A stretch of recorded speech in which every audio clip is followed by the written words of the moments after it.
Hey, how's it going? We got Gabriel here and the one and only Cranberry.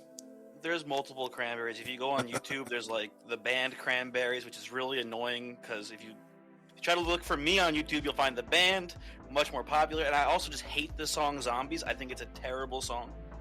Yeah, you know their deep cuts are a lot better. I will admit that. Probably, but like it's just I don't like the song. I don't like their big song. Like how am I gonna get into the deeper cuts? True. I could see that angle as well. In your head. Don't. I definitely prefer more consistent Archdemons, but Right. sometimes you want to have fun. Right. Exactly. Well, without further ado, the first Archdemon on this list I probably have the least playtime with, which is Akash. What do you think about Akash? I have never played a game with Akash. But on the flip side, I think I've never lost to an Akash, or if I have, it's been very seldom. I think Akash is a weird character, right? Because they, get +1/+1 whenever a character ends another unit, right? Right. It's hard to evaluate because level 1, or I guess level 2, whatever you want to call it, there's just no units that have an end ability. So it's blank for your first 3 rounds of combat. The character does stone cold nothing. Not a necessarily bad thing. A lot of characters do nothing on the first level. And then there's some of the stronger units at I guess level 3, level 2, whatever you want to call it, are pretty good. You've got Grek, which I think is probably the strongest, or arguably one of the strongest 3-cost units in the game, and you got Clan Lord as well. Both pretty decent, especially at that early stages of the game. But it's hard to evaluate how strong getting +1/+1 is, because how consistently can you trigger this? Is I guess the question. Right. And I think when you compare it to like some of the other characters in the game, I think the ability is pretty weak. Yeah. Let's say a game. Well, how long does a game go? 15, 20 rounds, roughly, and then it ends. Yeah, tough to say with rounds. It seems like around 30 minutes is usually what I clock them at. If it's like roughly a minute per round, might go a little bit longer then, right? Right. But let's say the average game lasts about 20-ish rounds of combat. Right.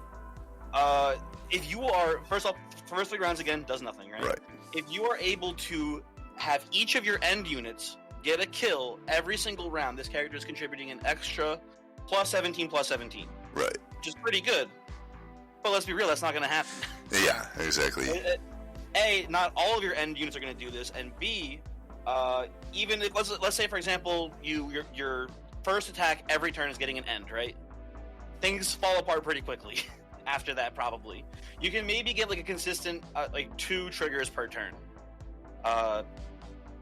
I don't know. I just don't think it's that strong of an ability. Yeah, that's kind of the thoughts I've had as well. It's like, you're guaranteed to not have a power through the first level, as we kind of outlined, and then your best use of it is going to be at that second level, but depending on bans, sometimes one of those, one of the Clan Lord or Grek, or Dolish, I guess. I forgot about Dolish, also an important unit to keep in mind as well. Right. And, it is decent with those units, but I don't know, 1/1 is like, it's a 1-to-1 correlation with a 2-cost treasure, so it's like the lowest tier of treasure, and in my eyes it's not even that good of a treasure, and it's a treasure that most likely is even more relevant, right? Because by the time you get that treasure, you're probably at level 2, and I just find myself hardly ever even taking Axe. So like for me, I'd put him in the F, but I'm like, with probably the caveat that like I haven't played him enough to really get a good evaluation of him. Like maybe he is kind of hidden okay, but it's hard for me to ever like in good conscience pick Akash. Just doesn't feel good. Yeah. Pretty bad character. Right. One thing we should have discussed actually before recording this. Do you think like how would you, if you were to make a change to this character, what would you change? Do you think +2/+2 would be too strong? Because sounds pretty strong. And that, if I think about it for a second, right? Right. A, it's double the stat gains, and B, it might let your end units snowball a little bit faster, a little bit earlier. Right. Yeah. That'd be pretty strong. I think it's worth a try. You know, you could maybe even do 2 attack over 1 health or something like that if 2/2's too strong. Other thoughts I had are like, it's still like kind of a boring Archdemon to me. So like anything to maybe make it a little more interesting. Like I don't know if like maybe the first unit you buy in the shop every turn just gets like that effect and gives you 1/1. So just like That's stamp that cool. onto it or something. Yeah. Sort of like Bullhead. Right. That guy's name. Yeah, exactly. Like he sort of, you know, imprints an effect on the first unit you buy each round or whatever. Right. I can see that. Cool. Yeah, maybe gives a little more flavor to him while still keeping the same essence, I guess. Could be a cool, like, greener option. Yeah. You want to, like, give your non-Greg units end abilities to kind of combo with Bloodbath in the late game. Oh yeah, Bloodbath would be crazy with that. Yeah, it'd be pretty cool. It'd be pretty cool with that. But anyway, I'm down for F tier for this guy. He's pretty stinky, but I don't know. He's not like the worst thing in the game. I don't think. Right, you're at least probably getting an Archdemon power out of him. It just doesn't feel super impactful to me. Also, a one thing to mention, I guess, is that it's a unitless Archdemon in regards to like bans. Like, you know, some Archdemons here won't show up at all. Right. And I think, like you said, that it is important to, if you do want to play Akash, it's important to keep in mind what units are banned, especially at that rank 3. If you have Greeners banned, I think this is like an unpickable character. Yeah. And maybe the same for Vampires and Atlanteans. Right. Yeah, if being very hesitant if you see one of those banned to pick this Archdemon. Right. Yeah, it's like one of your only main benefactors is gone, so it's like, yeah, to me that would just not even be an option to pick Akash at that point. Mm-hmm. So the next one is an Archdemon that fits into that. If Coven is banned, we won't see this next one. All-Seeing. Can I be honest, Gabriel? Yes. I know everyone hates All-Seeing. I kind of like All-Seeing. I think he's the highest ratio, to me at least, of being bad versus actually being fun to play, though. I don't know what it is, but I just think it's cool to get a guaranteed World Eater. And I think people underrate him a little bit, a tiny bit. I actually kind of agree. I would say it's been growing on me lately. I think it is a very fun Archdemon to play.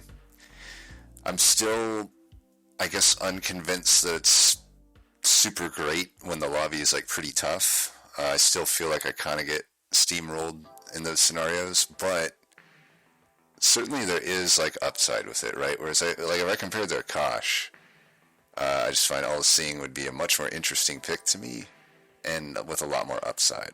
You know, if you can survive, if you get some early tangles, you actually have probably a pretty good game ahead of you. Yeah, but Tangle's not a very good unit. Definitely better than it used to be. I forget what it's wasn't it like I guess they're called finales now, right? Right. Wasn't it previously a finale ability where it would shuffle some units around, and now it's on attack it shuffles units around? Yeah, and I think the main thing for me that made it so it changed that, but it also just gave it more stats. It used to be a 3/1. Okay. Which, now it's a 4/3? Yeah, 4/3 is like a lot more respectable. And I hate the unit a lot less. I still think that it is a rat bastard of a unit that tends to help the enemy more than you when it attacks. But if I can put it in like slot 4 or 3 with a Hellhound behind it, hopefully I just have it die before it attacks and get a good stat there. I was going to mention that if you are playing this character, you are probably going to want to make sure that demons are not banned as well, because you do need to buy those Tangles, and Tangles are a beast. Yep. So they synergize with Hellhound. Right. Yeah, if you can turn them into 5/4 or even a 6/5, then it's really good. I think a big issue that All-Seeing has is the fact that like you said, they are a Coven Archdemon, so Covens will always be available when you see this Archdemon. And one of the simplest counters to going like for a big World Eater is that Coven has a unit that will kill the World Eater in one hit. It's not great. Just having a tech option out there that can just kind of kill you, not great. Yeah. And if the World Eater, cool thing about it is that you can use it to kill your own flam bars. Right. Which is cool. You can detonate them at the beginning of combat to give it some higher starting stats. But if you keep your World Eater small and your opponent has any spell that like for example Eruption that can kill it before it can actually World Eat, there's going to be problems potentially for you. I would say that also All Seeing has a bit of an over reliance on Warden units, specifically. Do you say Bucky or Buke? I've heard many different ways to pronounce it. I like calling it Bucky because it's fun. Yeah, I used to say Buke, but I have confirmation that Bucky is actually the correct. Oh, I didn't know there's actual official lore for how to say the name. Yeah, I had asked Jez before the tournament on a few of these units. It's also Gecko is the cavalry. I used to call it Geico. Gotcha. So yeah, Bucky is correct, and anyway, canon. the point though is that there is you're probably going to have a little bit of an over reliance on Warden units, and some of the Warden units like Bucky, for example, I consider to be pretty strong. So a lot of strategies, even if they aren't like super focused on playing Bucky, will just snag them up from you as well. Right. So there is a bit of an issue there, but I think the character can do cool stuff. It's always fun to like have this like field full of like shield units and then hit your third World Eater, get Madness, like get all this crazy stuff going. Right. But it can all be countered pretty easily. Especially that specific strategy, like I said before, Eruption wipes out all the shields, your World Eater then wipes out your field that you were planning on probably having there. Right. Things can go wrong for you. There's a lot of counterplay to this already pretty fragile strategy. Right. So it's not great. But it's fun. It's fun when it works.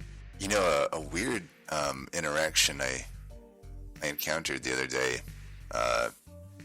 You know that's I think it's called Unholy Aegis, the 7-cost treasure that gives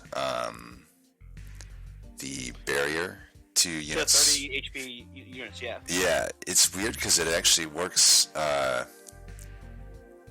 On World Eater, yeah. Yeah, and it actually counters, I believe, the Eruption. Oh, really? Yeah, I'm trying to remember exactly. It's like a weird ordering. Does Eruption trigger first, and then you put the shields on afterwards? I think so. I think the Eruption goes first. Yeah, it's weird.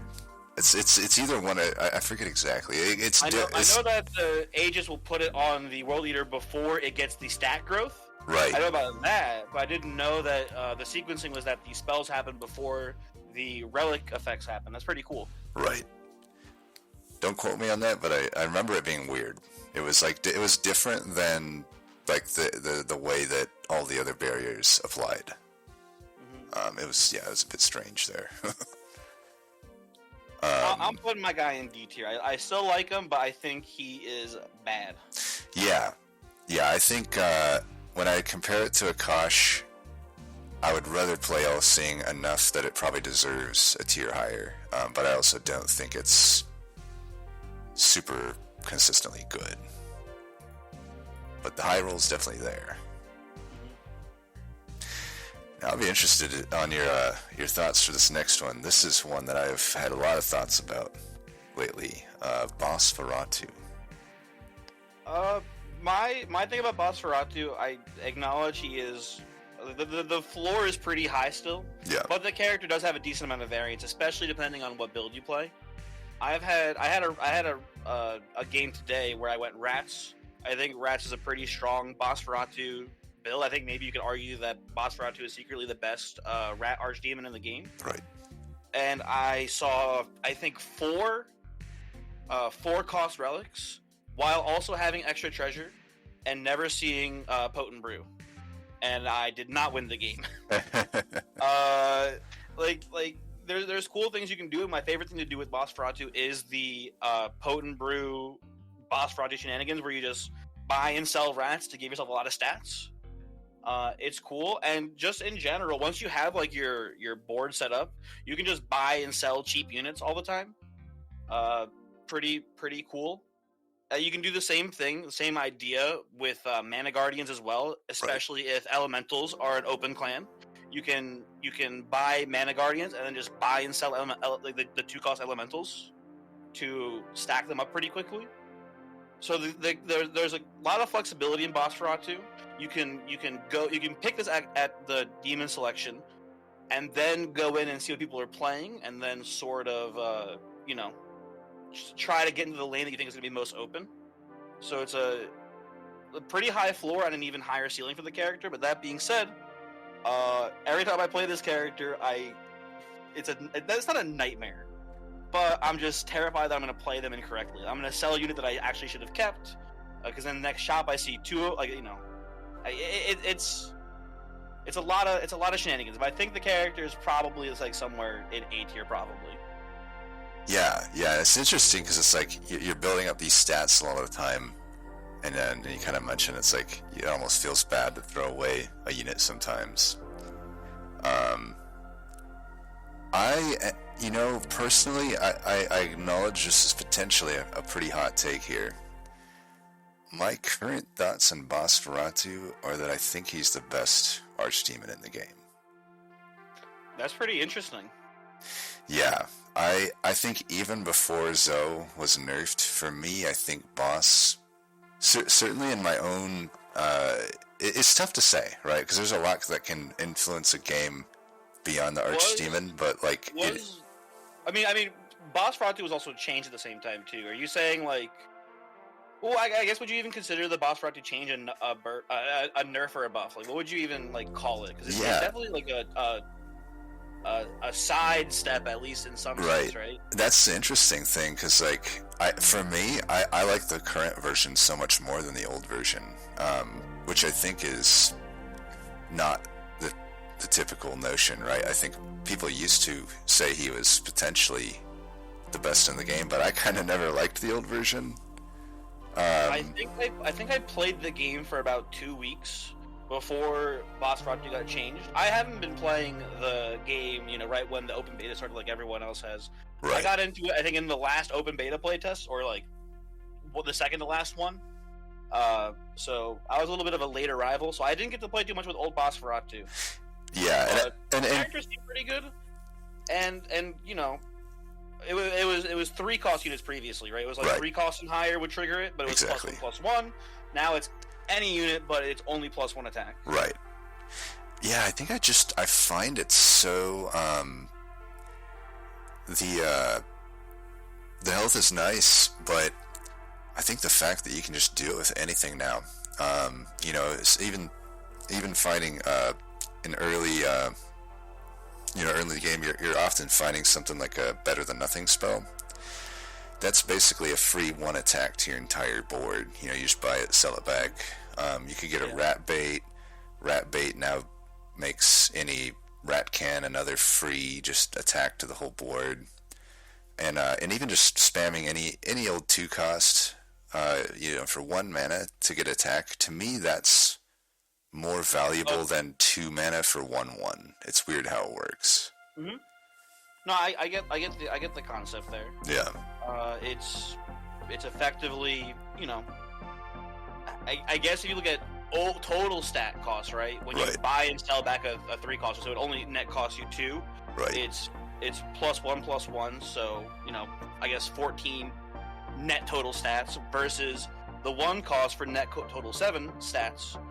But if you're playing, there's builds that care about attack only, right? If you're especially like end focused builds. Any builds that have range units, they don't really need HP. So there's definitely use cases where that change is definitely a buff. Right, and I think that thing, it's hard to quantify that aspect of it, because it's like there's certainly times when you'd like that health, right? If you're facing like a Lars Babam or something, you can get pretty wrecked with Boss Feratu, but for the most part, it's kind of like what you outlined there. It's like the health almost doesn't matter, just the fact that you have all this attack. You know, a lot of times you're just trying to finish off a unit that has a bunch of health and attack, and all you need is something that has attack.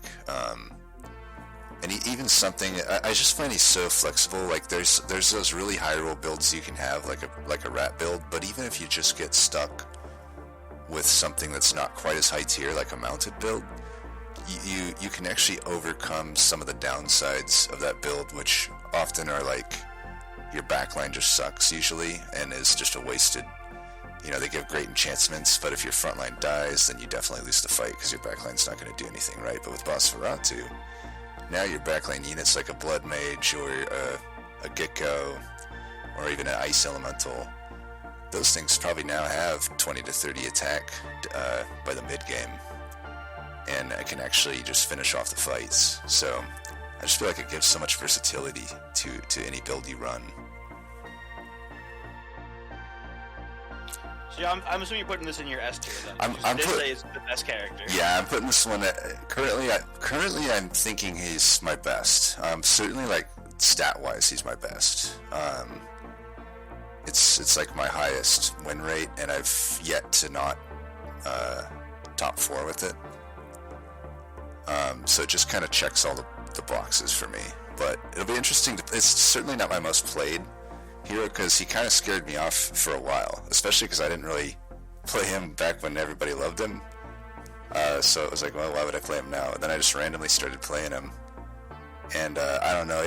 I feel as he also just like, out of all the Archdemons, like in a severe low roll game, he still seems to hold his own.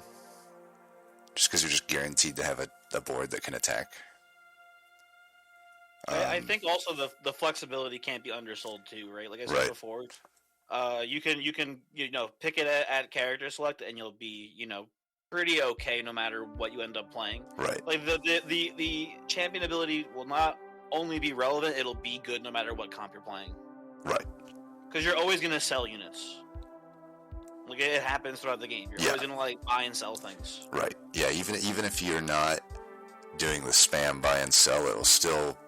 If you're just playing the game normally, you'll still get some value out of it. Well, the next hero I have personal beef with because I just hate this frickin' Archdemon. People. Take this one here. Yeah, so this one's Brotusk. This is the Archdemon where if you put down a banana, it expires, but it will give 10/10 to everything on your board.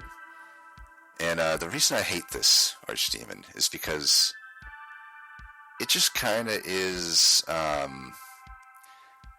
If they want you to be the one that hits the bananas, it's basically just like it doesn't really help the Brotusk that much. All it mainly does is hurt the one that the Brotusk is targeting, which is like annoying. It's kind of cool for like tournament setting, but on ladder I just absolutely hate seeing Brotusks in my game because I know those frickin' bananas are gonna come my way. Whoa, Mr. Top of the leaderboards here. Worried about catching some bananas. Yeah, it was like. Oh yeah, go ahead. From the perspective of a person who's a little bit more under the radar, I guess here, I don't mind playing against Brotusks too much. I think that in a tournament setting, it's actually pretty interesting, right? Right. You can literally just tank someone else, send them to hell with you, basically. Right. Because the ability, if you're trying to win the game, it's not that strong of an ability. It's very obviously like early game front loaded. The bananas take up a slot on your field. Right. So if you not like in the late game, a +10/+10 AoE is not even that good. It's oftentimes just not even worth a slot, right? So these pretty much have to be used early game. Yeah. And they'll guarantee you win, but you might have already won that fight anyway. You don't know. Right. Before you play the banana.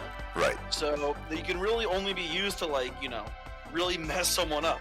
Right. Yeah. You're basically putting 9 to 10 damage on them through level 2 or 3, guaranteed almost. This would be a really cool character if this was like a thing in some other auto battlers like TFT or things like that where there's like momentum. Right. Like momentum's a big part of those games. Where if you go on a win streak, you get more gold, or if you go on a lose streak, you get more gold. Right. Right. You could use this to like combo break someone's win streak. That'd be pretty cool. That's not a mechanic that exists in this game really, so it's not relevant. Right. That would be kind of cool actually. If there was like you go on a 5-round win streak, you start getting maybe an extra $1 every turn. That'd be a cool mechanic to play around with, honestly, because like then you might be even more inclined to maybe play something like an Akash or something where you can kind of have a good power spike on a certain level, or Brotusk, and I think that's definitely something maybe that could be cool in the future. For now, the character is way too front-loaded, if you ask me. Yeah, and I don't even know what the correct way to play him is. I will say, I was kind of liking him at a certain point early on, and my way I played him is I just used the bananas to sell. That's interesting.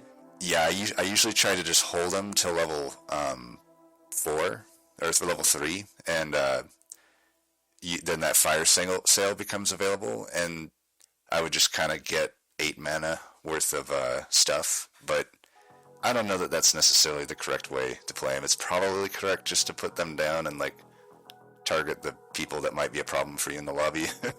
I think we can all agree the correct way to play is on round 3, you just play 3 units and 4 bananas.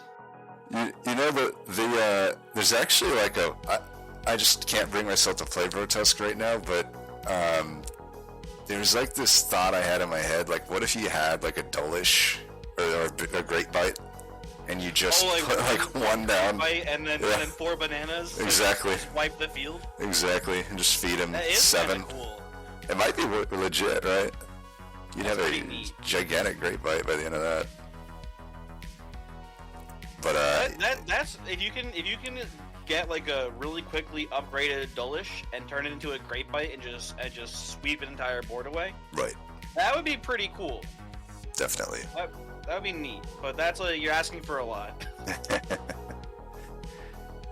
Yeah, I think for me, I put Brotusk somewhere between C and D.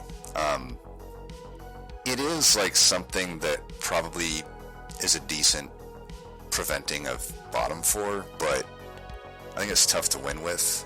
You just don't really have an Archdemon power past the 3, or you probably at the very least will sell one of those bananas. Maybe you use all 4, maybe you don't. It's hard for me to give it that high of a rating, but also it's probably better than the truly bad Archdemons, right? I don't know. Where do you put Brotusk? I lean a little bit more towards C because I think it's funny. Yeah. But because again, like you can just banana your way through like the early to mid game, and right. you can worst case maybe you get like 6th place. But it is pretty. I don't think the character is impossible to get last place with, but it's probably pretty tough. Right. It's also hard to get 1st place too. Exactly. I have managed to have some pretty bad Brotusk games, which made me question my selling of the banana strategy. Definitely bottom 4 a few times with him. But yeah, I think C is reasonable. And then the Brotusk's cow brethren here, Bullhead. Is this more secret? Is this more secret lore? Are they like brothers? I don't know, but I assume that they have some sort of relation. Maybe they're bovine, or is Brotusk a cow? Maybe I'm misreading. It's a monkey, I think. Oh, it's Bananas. a monkey. Yeah, because it had some tusks. Oh yeah, banana. Probably is a monkey then.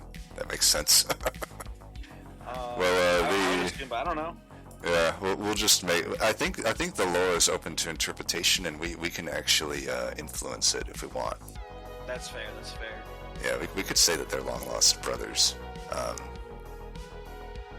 mean, they both have horns coming out of their head. I think Bullhead. Bullhead. I go back and forth on him. The concept is cool, but I think in practice he hasn't really popped off for me that much. I've only played him once so far. He hasn't been out. It's a newer character. It hasn't been out that long. Right. So I apologize for that. I'm coming in a little half-baked with this one. I think the character is neat. There's some pretty cool stuff you can do with, turning units into beasts. There's synergies that go with this here. The first one that's very obvious to me is Hellhound. Right. But there's some other cool stuff. There's like the Hydrax, the Atlantean unit, right? Yeah. There's some Atlanteans that are not. I mean, I guess you don't have to play Atlanteans with it specifically, but there's some units that are pretty cool support units that are not beasts that you can turn into beasts that go along with Hydrax. The most prominent one to me is Serpentina, because Serpentina does have counters that contribute towards Hydrax's ability. So turning them into beasts is kind of cool. But I think just getting a +2 attack on the first unit you buy every turn is also pretty good. Right. So even if the beast tax is irrelevant, it's not a terrible ability. It's actually pretty solid. Right. But I don't have enough experience with the character yet, so I struggle to evaluate them too much. The character seems to just kind of be a +2 on the first character you buy every turn ability, and then random other stuff happening sometimes. Yeah, and that I think you kind of nailed it there. That's how I feel about it. It's like, it more or less reads to me every unit will get +2 attack. So at a base level, it's maybe comparable to like a current Rat Skull, where you're getting 2 stats on every unit. There are maybe some turns where you can't make use of that, but for the most part, factoring in upgrades and whatnot. Also, the game is nice enough to protect you against, like, if you buy an actual beast and then buy a non-beast, it'll still apply it to the non-beast, which is nice. That's cool. I didn't know that. Yeah, I've made that mistake, but then realized there's no punish for it, so that's pretty nice. I think that it's a Archdemon that, as the meta evolves, obviously can change quite a lot, right? But I think right now, really the only 2 beast synergies that matter, or even are present, are the Hellhound and the Hydrax synergies. So you got the early game with the Hellhound, which that's the one I can usually make use of. Problem with the late game one is I swear it's becoming a meme at this point, but I feel like Hydrax just never shows up when you actually need it. I feel like it's hard to get Hydrax to pay off. Yeah. It is cool that Great Bite now counts its ends for that tracker as well. Right. That can help a little bit.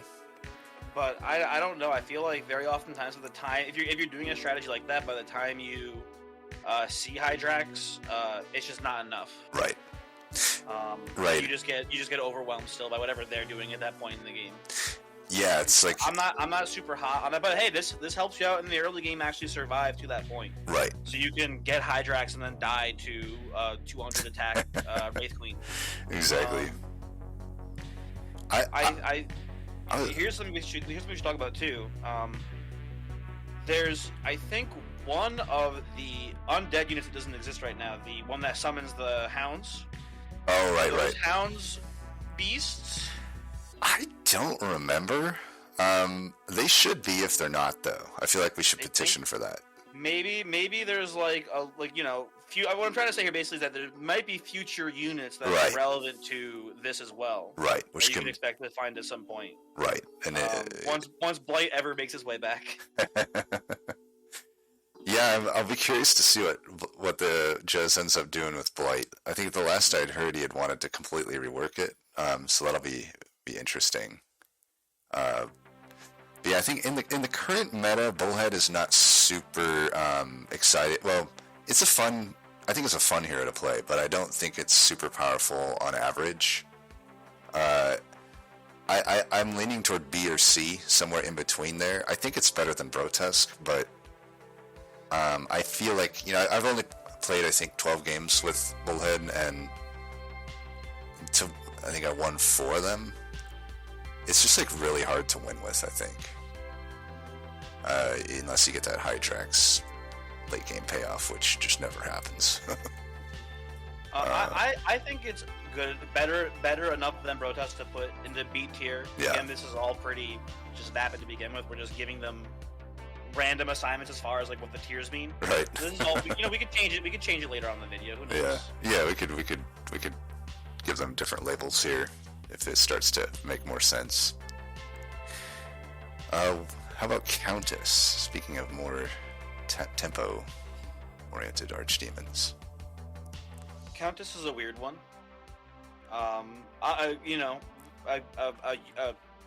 Archdemon that has a clan or I guess a unit type assigned to it as well. Right. With vampires, very vampire focused. I don't know. There's a lot of RNG when it comes to Countess, right? Yeah. A, how soon can you find your first Vampling and Bloodsucker?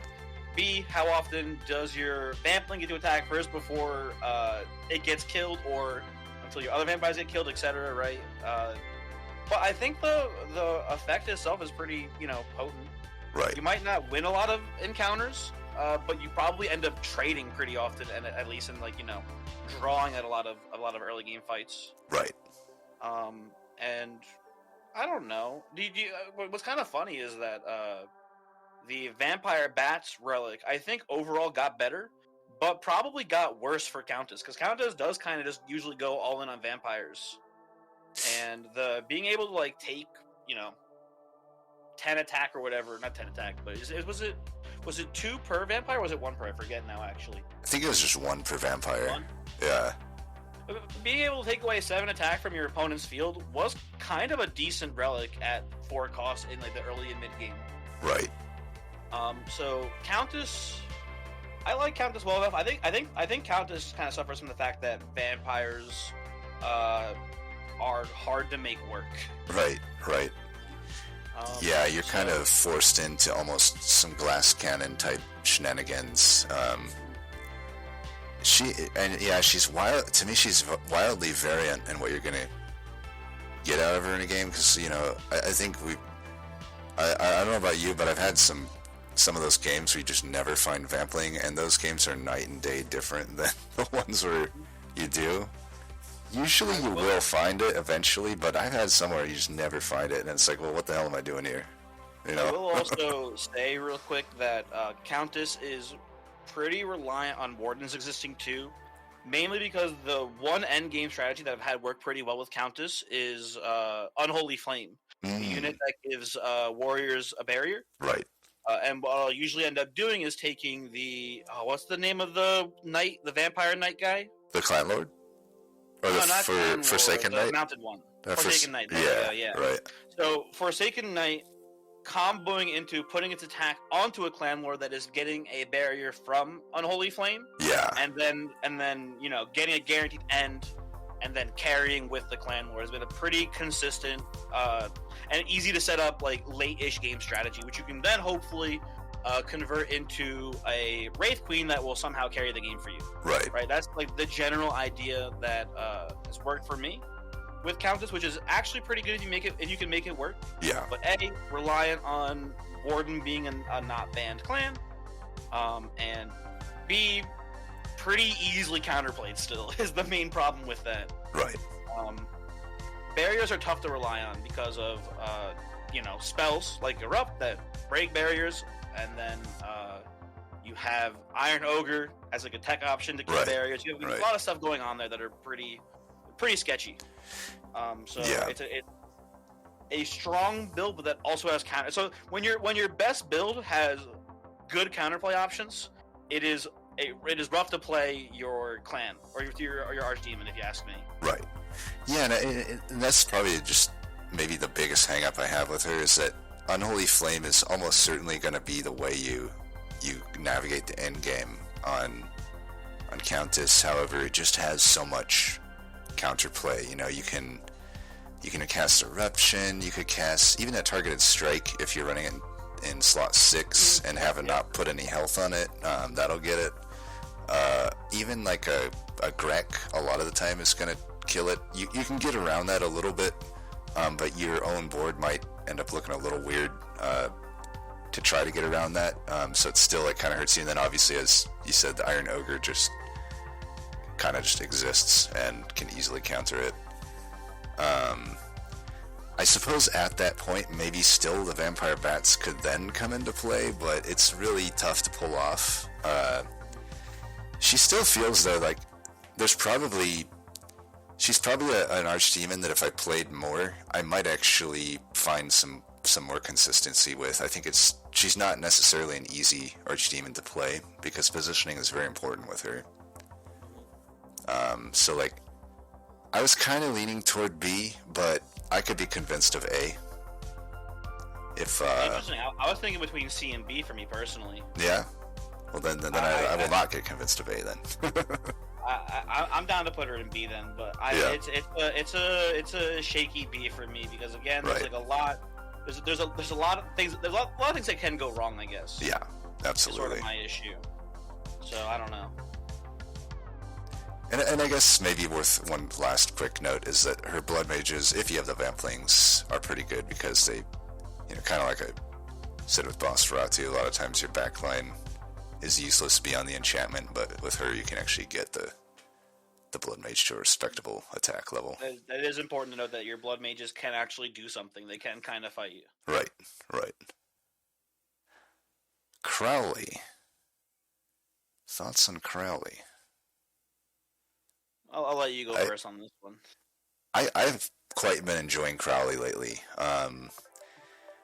To me, it feels like maybe the bottom of S, top of A kind of power level. It's like very hard to not get a lot of use out of your Archdemon power, which alone kind of makes him baseline A to me. Maybe when you get to late game, I will say significantly better when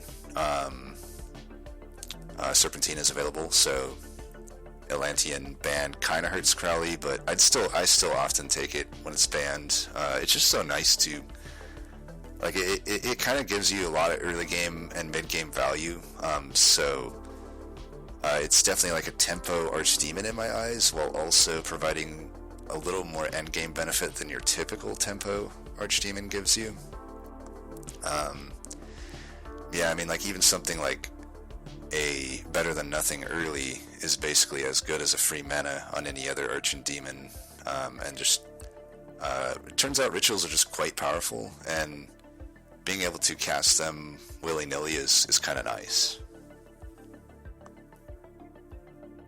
Yeah, Crowley might not have like the same early game like just strength as like Groundson and Guardian Zo do, but it's pretty close. And then you also get some later game utility that Groundson is kind of lacking. I guess Guardian Zo has utility throughout the entire game, but I think pre-Scholar's Pledge nerf, Crowley is probably arguably the best Archdemon in the game. Yeah. But now with Scholar's Pledge in its current position being much worse, I think you can still debate that Crowley is like an S tier character. It's really tough. It's definitely S or A for sure. Like, very, very strong. Very good. One thing that's important to mention is that in the early game, all of the rituals cost 1. Right? You'll always get 0. Exactly, so you're always casting a spell. I mean, unless you're just, not seeing any good ones. Right, Arcane Access.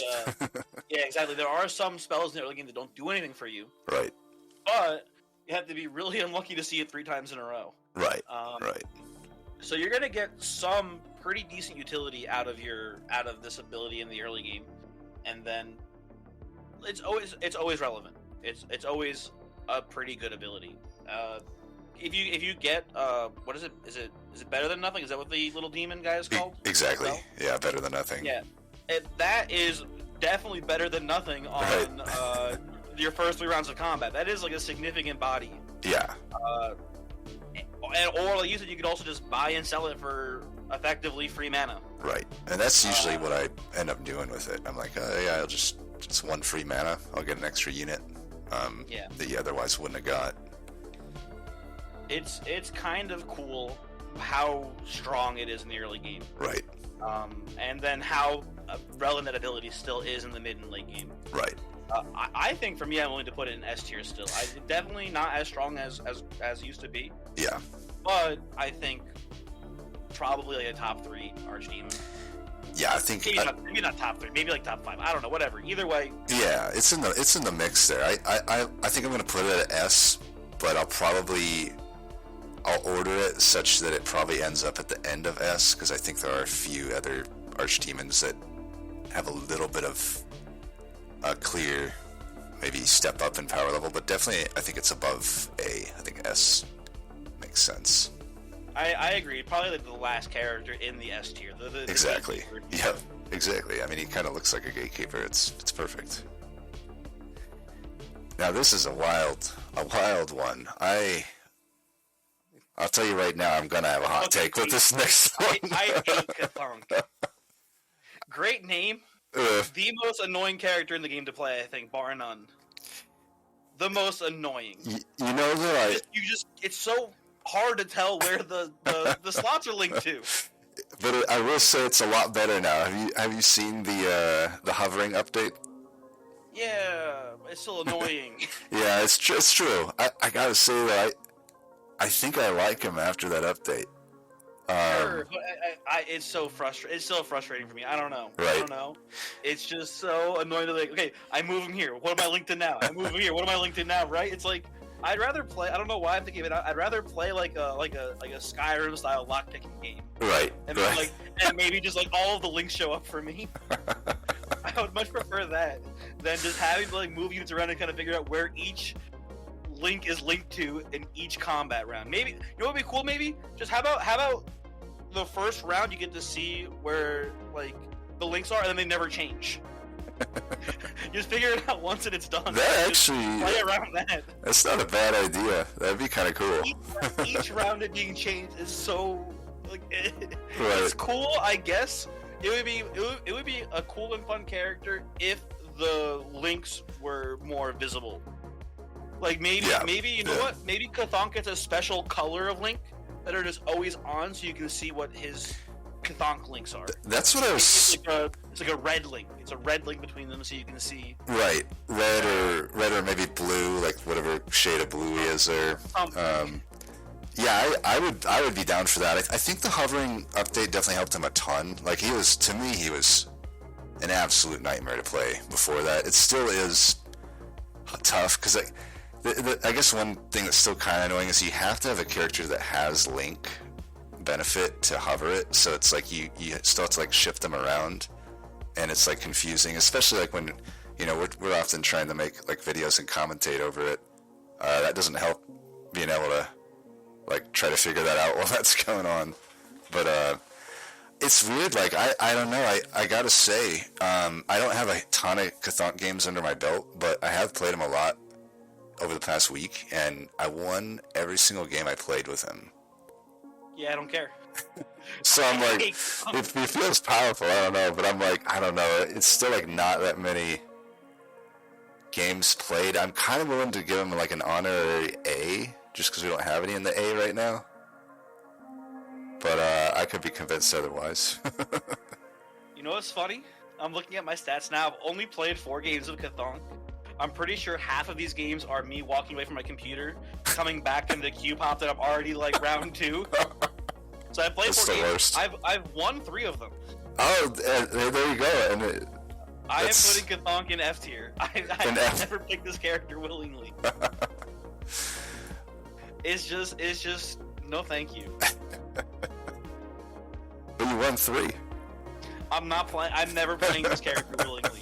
The times I play this character is I walk away and the game picked it for me by mistake. And I will say that's also the way that I usually end up choosing Kathonk and Joe Binks. I did not willingly choose Kathonk or Joe Binks. But I don't know. The games tend to turn out okay, I guess. Yeah, I don't know. I'll stick it in A for now. I really don't know how to evaluate this Archdemon, though. It feels like it probably is powerful, but very hard to play. Okay, the next one, you're gonna have to save me. Like, talk me off the ledge here, Cranberry. Okay. This used to be my favorite Archdemon, Demonstra, and I really don't like her anymore. Dang. Like, I out of spite, my initial gut is to put her in F. That's how much I hate her. That's a little wild. I'll talk you off the ledge here for a second, but I won't be too convincing because I like Demonstra well enough. Yeah. I think I think demons in general are pretty good against.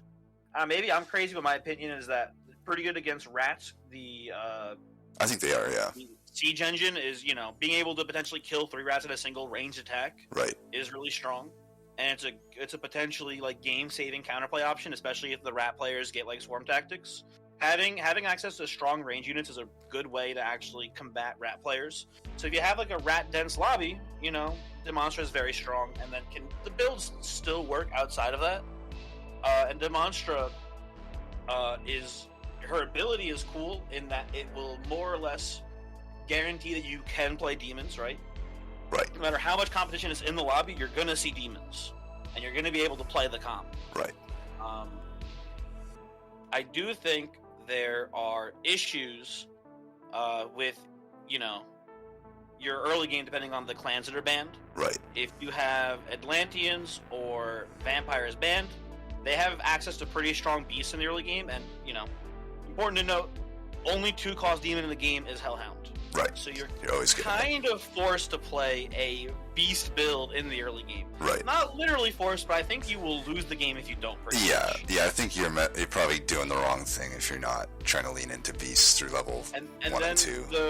The problem that I've had with Demonstra is the next level, the level 3 units. Absolutely. Because you have one unit that is also a beast, but doesn't really have any synergy with the rest of your build. Right. And then you have which is the toad. What was the toad called? The lava toad. Yeah. Yeah. The lava toad is a beast that is okay, and I mean, I guess the extra damage does kind of synergize, but it's not that important. It doesn't deal any extra damage, which is the problem with you. Yeah. Versus was it Underworld Guardsman? What's his name? Underguardsman. Yeah.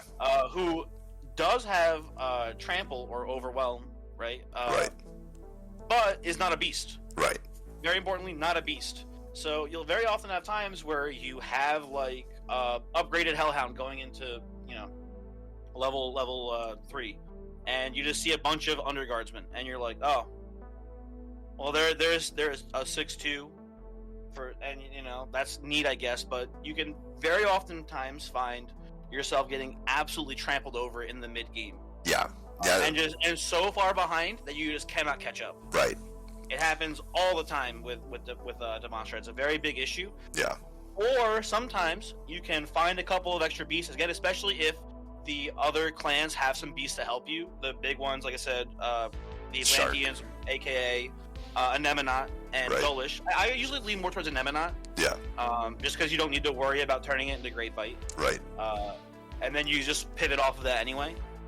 So Anemonat and Bloodsucker, which is actually pretty good. Yeah. Again, you're playing a lot of Hellhounds. Right. And it also has. It's not usually that relevant, but it does also overwhelm, which is kind of cool. Right. You could get maybe some lava toad value out of it. Exactly right. So I all of this being said, I think the character is pretty mid-tier. Yeah. Because that weak early game can cause severe issues for you. Right. But I don't know. My win rates are weird with the character. Yeah. I think it's maybe my lowest percentages of making it to top 4. Same. But then also, I think last I looked, I think hold on, let me pull it up here. Yeah, I played 12 times, made top 4 8 times, but of those 8 top 4s, I've won 7 of them. Right. Right. So once you make it in the top 4 with Demonstra, once you get over the hump, kind of an unstoppable character. And I think the reason for that is because of that, not literal, but pretty much guaranteed access to the 7-cost demon. Right. The Hellfire Knight, exactly. That thing is insane. Yeah. Especially because of the unit, you have these strong range units as well. Right. That thing is just nuts, and having pretty much guaranteed access to it, not literal, you can get really unlucky, but it's pretty easy to find them. Right. And then also, if you triple them up, you get madness or whatever. Everything's linked up. Oh yeah, that's game over at that point. Yeah, exactly. Right. The character, once they snowball, they're kind of hard to catch up to. Right. Yeah, I think she has to have the best end game of any of the arch. If they're an archdemon that I would say has the best chance to win once you get to level 6, I think Demonstra is it. But I think it kind of going back to what you had said, she also is the highest rate of my bottom 4s, and it's with the way the MMR once you get to Grandmaster works, that just crushes your soul, because it's like, yeah, like 1 first is equivalent, or 1 like 6th or even 7th can be equivalent to like 3 or 4 first places. Yeah. So like, I don't know, and maybe there's just something about it, but the way in which you lose with Demonstra is so frustrating. I feel it's like, yeah, you got like a board of 8/8s, and you're facing 30/30s. Yeah. Like, oh well, I didn't ramp up fast enough, and my opponents, just played the game normally and have now crushed me. And I think that's kind of my problem with her. It's like, I actually think her level 1 and 2 is pretty strong because of Hellhound, and even though the Underguardsman doesn't have the Beast synergy, I think it's a good unit on its own, so it's not a bad one to see. And the Lava Golem, I think the Lava Toad sucks, but because you probably have an upgraded Hellhound, it's not so bad. So like, level 1 and 2 is decent, but then once you hit level 3, that's where you're looking for the Fire Imps and the Fire Slingers and the Imp Lord. I think because like, she's not very great through that level, in my opinion, because the Fire Slingers come in at pretty bad stats with the 3/2, and maybe it's just how the games have gone for me lately, but like, it almost it seems to take me a while, even with her hero power, to find both an Imp Lord and a Fire Slinger and like slot them on the board. So usually I even have to waste like an entire round before I get there, so maybe like turn 3.1 I finally am able to do it. And there's just so many things that can go wrong that prevent your scaling. It's like, you either just get sniped. It's like, do you put them in slot 1? Do you put them in slot 5? Either way, you have a chance of getting sniped. And even if you get your shot off, you might just have the over damage hit like a Bucky or something. And it's like such an annoying experience, because it's like, that happens once or twice and you kind of lost at that point. The only way to get back on it at that point, in my experience, is to find a bomb.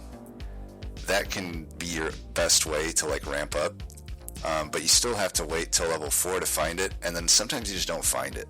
And if you don't find it, it's like, if the lobby is strong, I don't even think you can actually win without the bomb. I think you're just guaranteed to die without it. I've had wins without bomb before, but bomb is definitely an important part of it. Right. It's very useful. Right. Without a doubt. One of the issues that I've had with that strategy is that I'll often find myself having 2 unupgraded Fire Slingers in front of a bomb, and then just seeing the third one and being like, I can't really do that. Right, exactly. Because like, the extra damage itself isn't that important. Going from 3 to 6 extra damage does not matter. Right. I'd rather just have 2 of them there. And even then, like, with all of the overkill and Grex present, I'll even have games where I find the bomb and I still get wrecked. Mm-hmm. The Grex just it's hard to like put a unit with less health than the bomb on board, so Grex will just automatically target it, or alternatively you just get overkilled, and then at 1 out of 3 it might kill the bomb. And it's like, I just think she's hard to find consistency with at the moment. I will say the prior version of her I thought was incredibly strong. I don't think I ever played with older Demonstra. Oh yeah, I think it was incredibly good, because like that, the ability to go right into that Hellfire cannon was so consistent. What was the ability? I don't know what the ability was. What was it? Well, it was just the Hellfire cannon was found a level earlier, and had about the same stats. Like it didn't have as good a stats as the 6-cost version now, but that didn't really matter, because like, you get 1 shot off and you already kind of ramped up past that. Are you just talking about the changes to Hellfire Cannon? I thought you were saying Demonstra specifically got it. Oh no, right, just to demons. Yeah, okay. Yeah, nothing to her. The switch with Hellfire Cannon and the Beast, which I think is very interesting. Red Beast, not a beast. Right. I think it should be a beast. It should be a beast. I don't think it would be the end of the world if the Red Beast got a little bit of a buff from your Hellhound while you were finding a replacement unit for it. Right. Absolutely. But I think all of that being said, though, it is important to again state that if you make it to the end, Demonstra does really good stuff. Yeah, you're probably gonna win. I'm putting her in B tier. I think with some careful play and good understanding of how to play the character, you can not every time, but pretty often make it through the early game and then crush afterwards. Yeah. I'll split the difference here, and I'll land her in C just out of spite because of how dirty she's done me lately. But I can definitely get on board with B. Okay. And then we got the in my eyes, much better. See what I did there? Yeah. I think Eyes is a lot better than Demonstra personally, which I did not think so in the previous iteration of Demons, but I think that what you give up with not the guaranteed chance to see the demons, I think you overcome so many of the weaknesses of the mid-game demons with Eyes, while also still getting good early-game power out of them as long as you find them. To me, Eyes is actually pretty good, and I don't typically like these type of archdemons where you sort of have to go in on one strategy, similar like Hag and whatnot, but I think of all of them, Eyes is probably my favorite. I kind of lean toward like A or B tier with him. I lean more towards A tier. I think it's actually kind of the inverse of Demonstra as far as like the I guess the scaling of it, right? Right. Definitely stronger in the early game. Has a lot of synergies with the like sort of spell slinger style archetypes. Like you might be more willing to play like Serpentina maybe even I guess you could maybe try to get Mana Guardian to work because you are going to be buying Fire Slingers. True. Which will pump them up as well. So you've got a little bit more flexibility there that kind of doesn't exist as much with Demonstra. Right. You also works better with Babam then because if you're doing something like that, you're probably basically the idea that I always do with Eyes is I try to make Scholar's Pledge work. Scholar's Pledge obviously weaker good than synergy. It used to be. Yeah. But pretty good stuff going on there. But I do think that Eyes has a weaker late game than Demonstra because again, Demonstra has the guaranteed access to the big linker, right? Which Eyes not only doesn't have, but also might not even want because of the Babam that they're probably playing. Right. Yeah. Eyes probably wants to finish the game before then, I would imagine. Yeah, pretty much. Utilizes some relics that other champions don't utilize well, aka relics that let you cast multiple spells per turn. Right. Pretty cool. And you can just go full demon as well if you it's not being competed for. If you don't have a Demonstra in your lobby, you can just go all in on just demons. Right. And just play a spell every turn, and that's also pretty good. And in my experience, when I'm playing Demonstra against Eyes, they find all the demons anyway, so you're never punished, right? Mm-hmm. Yeah, exactly.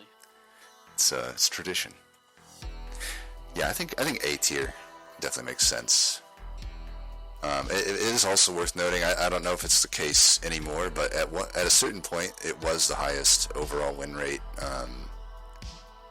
Archdemon, according to Jez.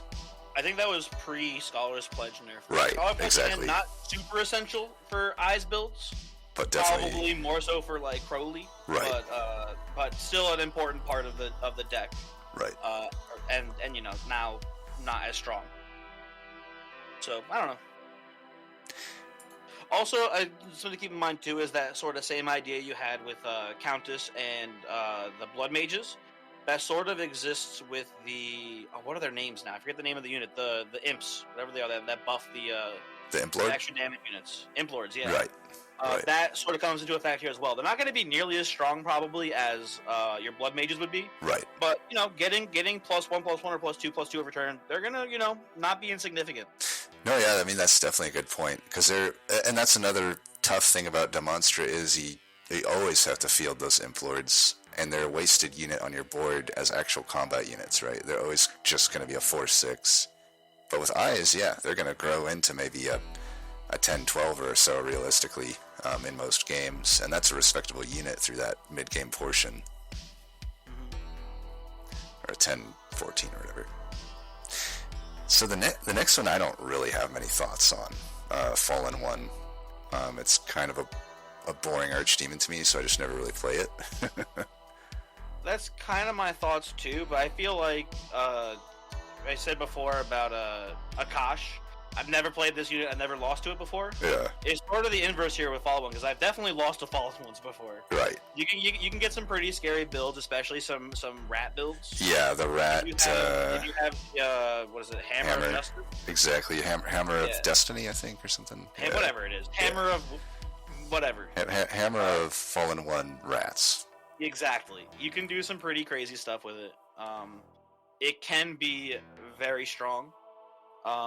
And then there's, you can just play a normal warrior build, I guess, right? There's some decent warriors in the game, but it's not a really well supported archetype.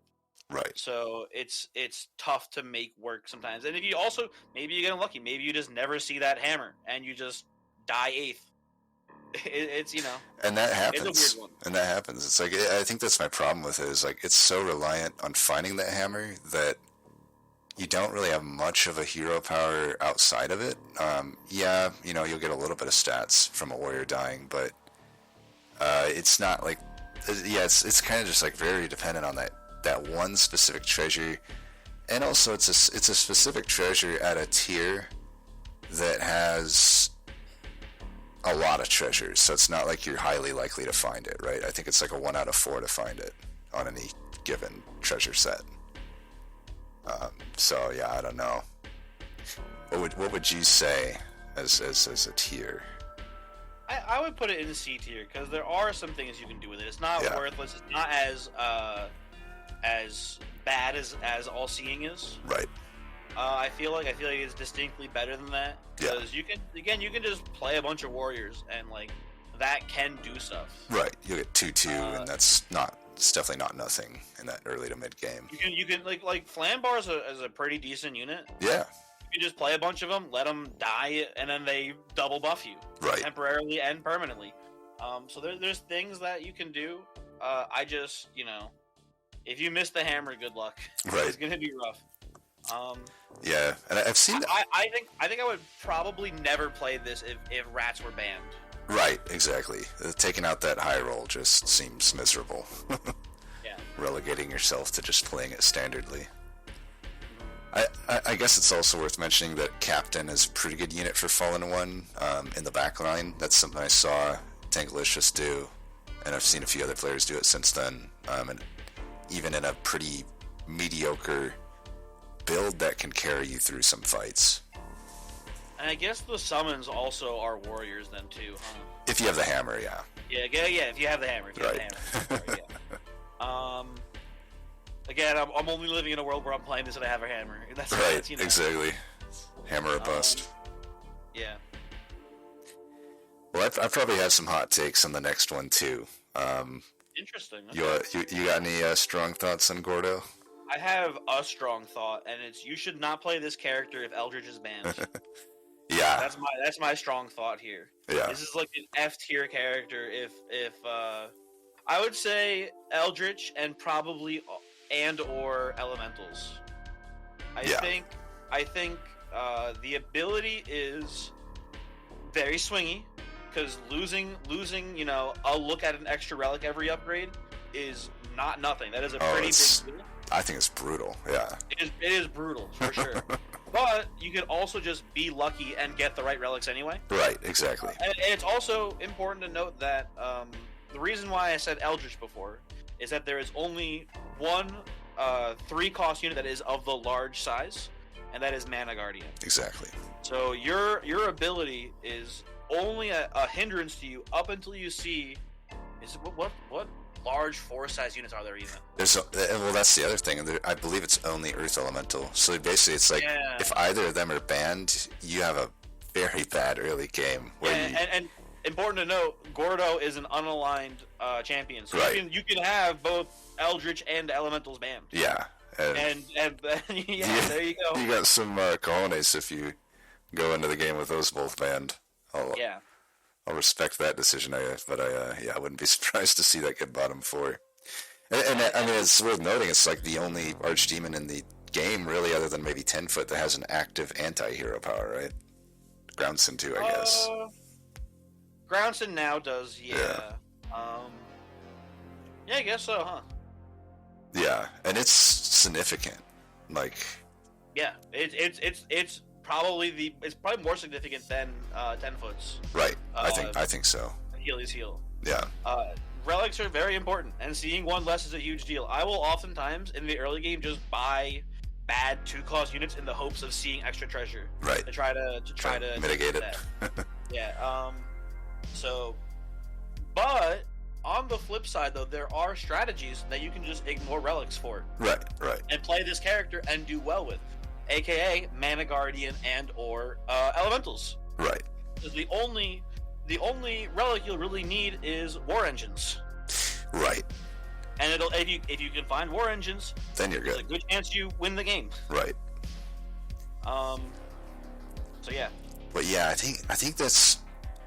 I've had the whole gamut of experiences with Gordo. I've had the games that had me thinking this is the best Archdemon in the game, but lately, the last streak I've been on, I'm like Demonstra level with how much I hate Gordo. Yeah, I'm not gonna stop you from jumping on this one though. I think. Yeah. For me, there are cool builds you can make work though. Right. I think it actually is important to note that the ability to upgrade large units only needing 2 units is cool. Right. I've had a game where I've had, I think, 3 upgraded Mana Guardians. Yeah. And I just had them in the front, and I had a bomb behind them, and I just bought and sold Elementals. 2-cost Elementals the whole game.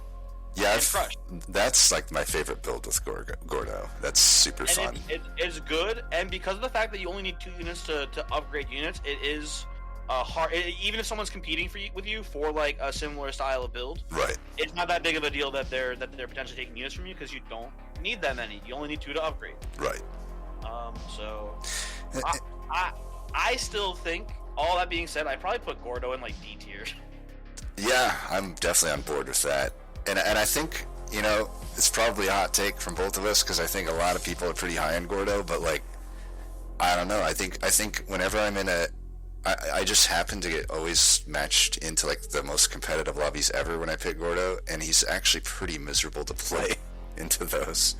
It's like you don't hit Mana Guardian, and I've even had it where I do hit Mana Guardian. And then I get to late, and I almost think of him similar to Demonstra. I'm like, okay, in my eyes, if you get to late, you're probably going to win with Gordo. Hasn't been the case with me lately. It's like I'll get those upgraded late game units, but the treasures end up being like Rat Swarm or something for me because you only get those 2 choices, and like bricking on the treasures almost makes the benefit of only needing 2 of them to combine kind of bad sometimes. Like it's like, am I even getting much here? Like, yeah, I got an upgraded Kraken Hunter, and I wasn't going to use the unit anyway. I was just using it for a treasure, and I bricked on the treasure, so I guess I'm just going to die now because I took 20 damage in the mid-game. It is important to note that, like we were saying before, War Engine is very important for this, and right. There are a couple of large-size units that can show up in the 6-unit slot. Right. Kraken Hunter, Lava Golem, the Station. Others maybe, who knows? But the point being is that it's not hard to get that look at a level 6 relic. Right. The issue is that low odds is what you want. Right. So you need to look at 2, which you can then just sell back to put him back in the unit pool and try to see him again. Right. But this all comes to what you value, right? Again, This is a character where if you value really swingy characters that have like potential to kind of just stomp everyone out really quickly and like win the game in really cool ways, Gordo's a decent option for that because you can do cool stuff. But I hate this piece of shit. Yeah, I've had some of my most miserable games on Gordo, and yeah, I'm on board with the hate. So, Groundson, aka Chadson. How do you feel about the Chadson? How do you feel about the nerf? I guess we should talk about first. I think that attacking last with Groundson is not that big of a deal. Yeah, I'd agree with that. It doesn't matter that much, but I don't think that it's not nothing either. Yeah, I think it did hurt the ability to get first place. But definitely didn't hurt the top 4 rate any, I would say. Yeah, and I think I tested it. I think if you get fast attacking speed via spells or relics, I think it does cancel it out. Yeah, it does. When I read this, I was worried that like no matter what you did, this kind of just overrode it, and you would always attack last. Right. Not that that's even that important. Like, it's not that big of a deal, but it is important to note that like if you take a haste from the shop, or if you have speed potion, you now have the 50-50 of going first. Right. Assuming your opponent doesn't have any other conditions. Right. Exactly. Yeah. It all works on an initiative system. So like, basically everybody starts at like a base 0. Groundson starts at a -1. A Circle starts at a 1. Any sort of cast of haste will increase that initiative by 1. So you can cast haste twice, and you'll beat anyone that is like at that lower initiative level. Yeah. All of this being said, I think we probably hinted to it a little bit before. Grounds is one of the best archdemons in the game. Yeah. The ability to win every single one of your first 5 fights is pretty cool. It kind of does what Brotas does without the excessive overkill of the bananas giving you that many stats. Right. You just... but then that ability is relevant later on as well, because it just keeps happening. Absolutely. Yeah, it's like the Groundson games are so fun. Like I pretty much never skip them because it's so chill, right? It's like I'm never worried. I'm never on the edge of my seat with Groundson. I know I'm not losing MMR today, you know? I've literally never bottomed forward with this hero, and it's my most played hero, so it's like... I have once, and yeah. I'm ashamed. But...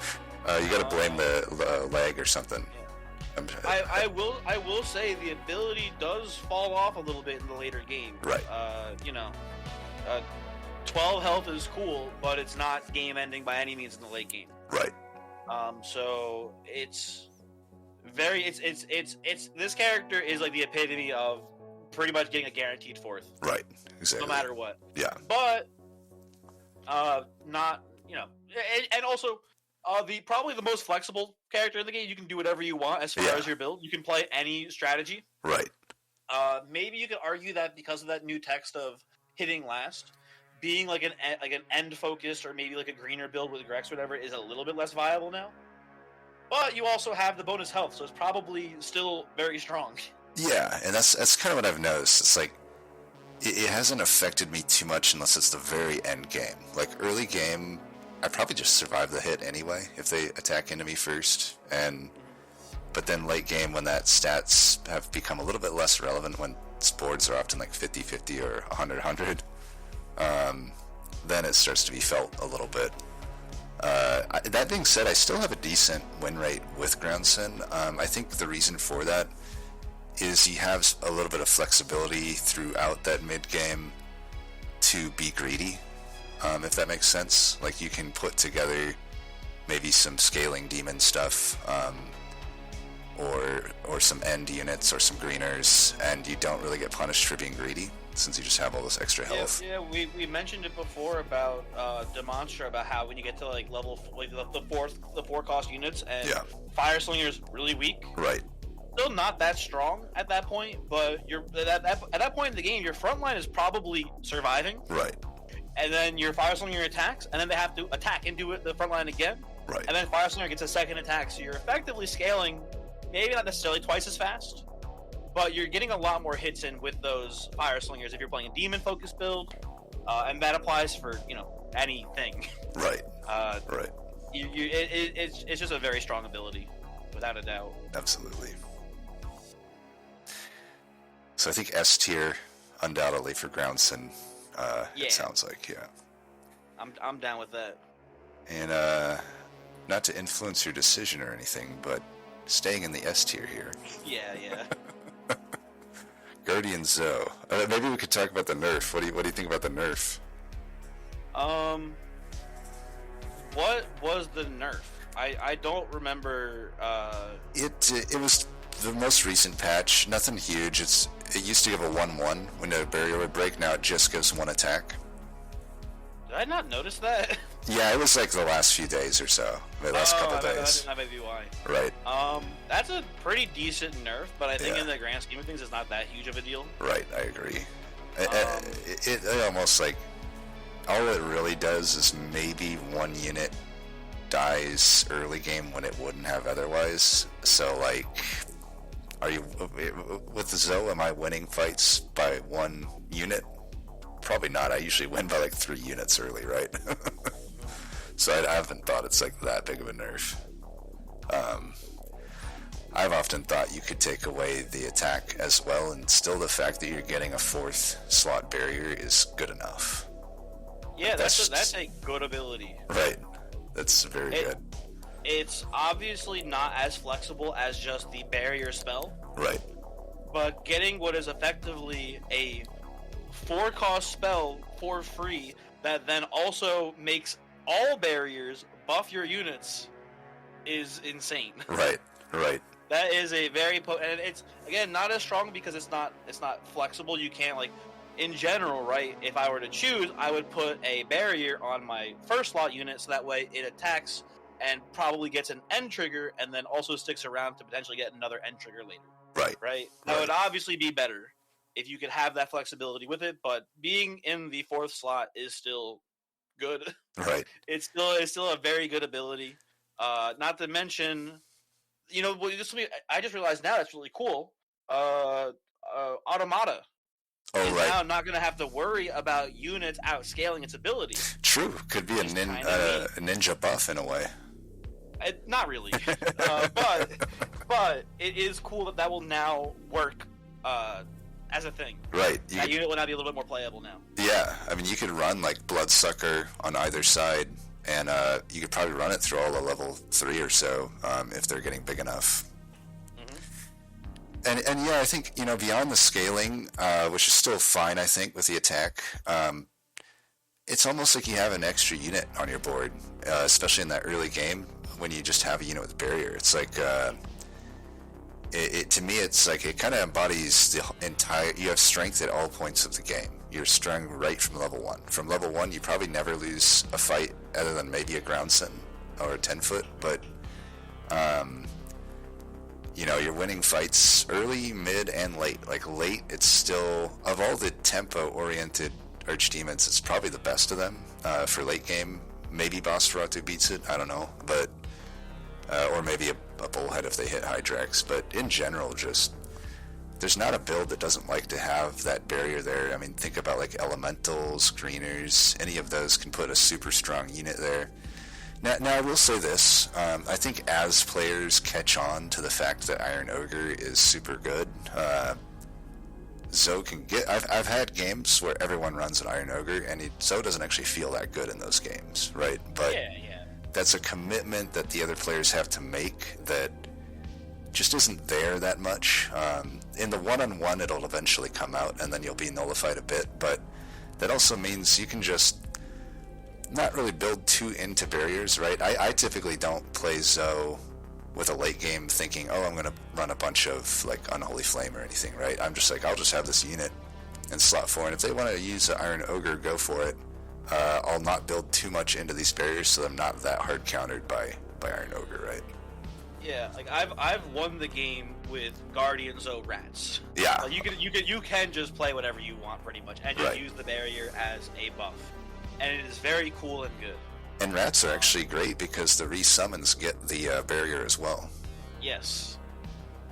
There's some pretty cool stuff there. You can play, like end-focused builds. Like you could go like just Grek. play a Grek in slot 4 and just have a bunch of things behind it so that way it gets the first attack still. In the early game, you could like it's extremely flexible in the same way Groundson is. Right. Pretty much.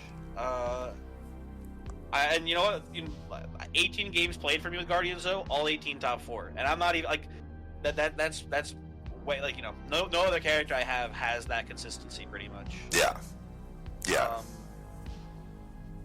Good character. Yeah, I think it's right there with Grounds. I think it's very similar to Groundson for me, and what I'm going to get from it. Yeah. So I don't have a whole lot of thoughts on the next character, Hag. It's kind of a boring Archdemon to me. I will say it performs actually quite well, I think, for how underwhelming the text reads. But I don't like to play... I just don't like to be forced into greeners. I would only do it if it's like the other choices just really aren't appealing to me. I don't know, what are your experiences with Hag? I think Hag's saving grace is that Grek is probably the strongest 3-cost unit in the game. Right. And that's cool. That's very good. But Hag, the ability, again, we were talking about Akash before, right? At least this is guaranteed if you lose. Right. But if you win, your greeners might not die. Yeah. So it's sort of the flip side of that, right? Where it's not very consistent. But the thing is that it's easy to kill your greeners. They're or at least your 3-cost greeners. Right. Grek starts with pretty low HP. It's going to be hard to scale to the point where he's surviving, a combat. So I think Hag is not terrible, and you're not forced to play greeners. You're kind of just forced to play Greks. Right. Is sort of how I think about Hag. So I don't mind it, but the ability is also just pretty underwhelming in general. Yeah, and I guess I will say, for me, I do also value Sprout and Cavalry pretty high in a general sense. So I think it's like I value Sprout pretty high. I don't value Cavalry very high. Maybe that's my bad. I don't know. I've started to like Cavalry a lot lately just because it's a pretty good tempo play. It falls off very fast, but I think the thing with Hag is it kind of counteracts that falling off by actually turning it into like a respectable unit.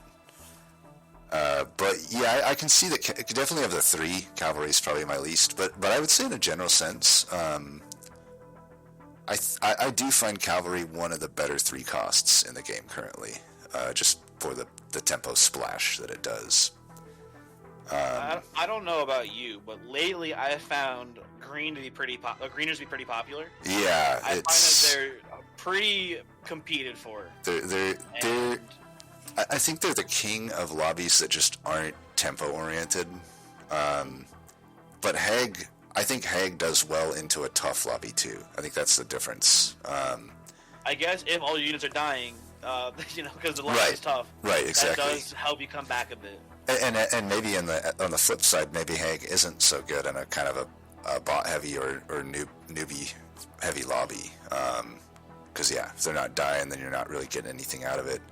I think if I was in a tournament, I wouldn't be sad to see Hag. I would probably lock it in over some of the other B and C tier stuff that I have. I'm kind of inclined to put it to B or C. Maybe B. I feel more C tier personally, but I could be convinced maybe. I don't know. I could go to C just because it's kind of boring. It is boring. It is definitely a boring one. And I do hate being forced into an archetype as well. Right. That is kind of annoying. Which again, you're not really forced. You're forced into playing Greks. Right. You could pivot out of it. It's just mostly makes sense to stick into greeners, I've found.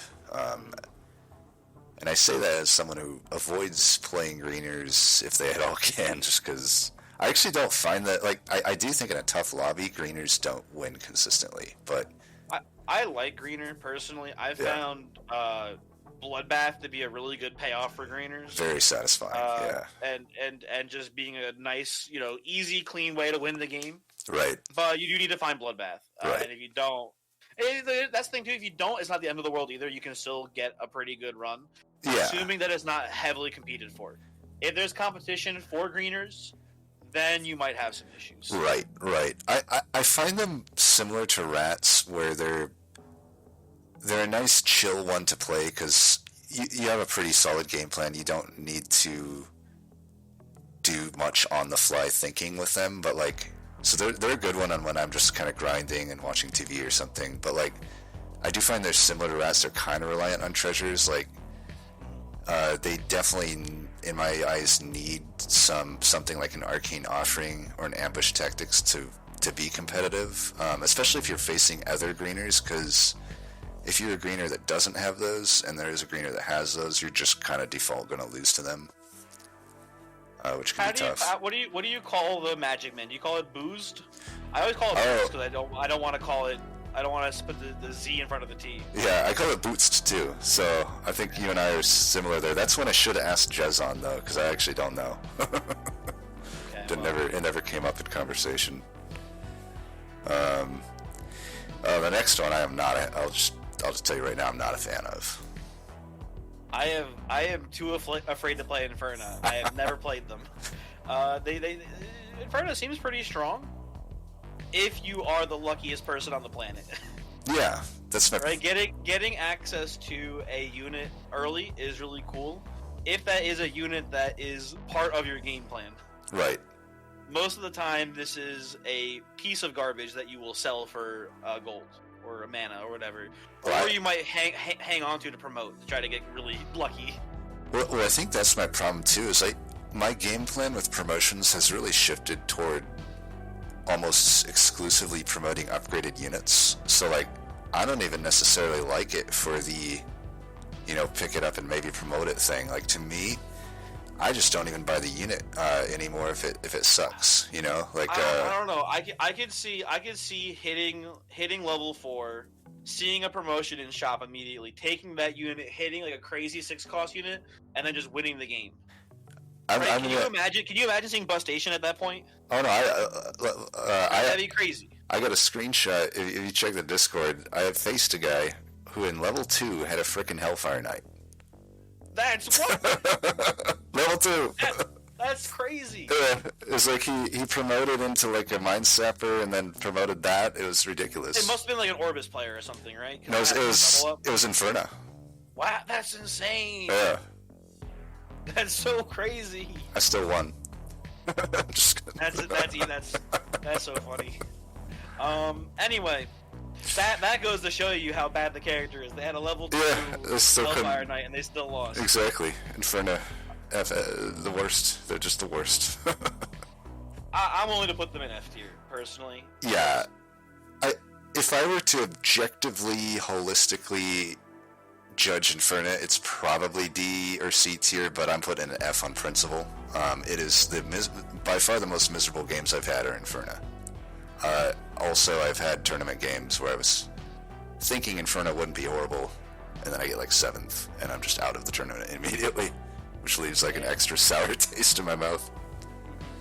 Also worth noting is that the background picture lines up pretty well here between Inferno and Akash, so I think it's meant to be here in the F tier.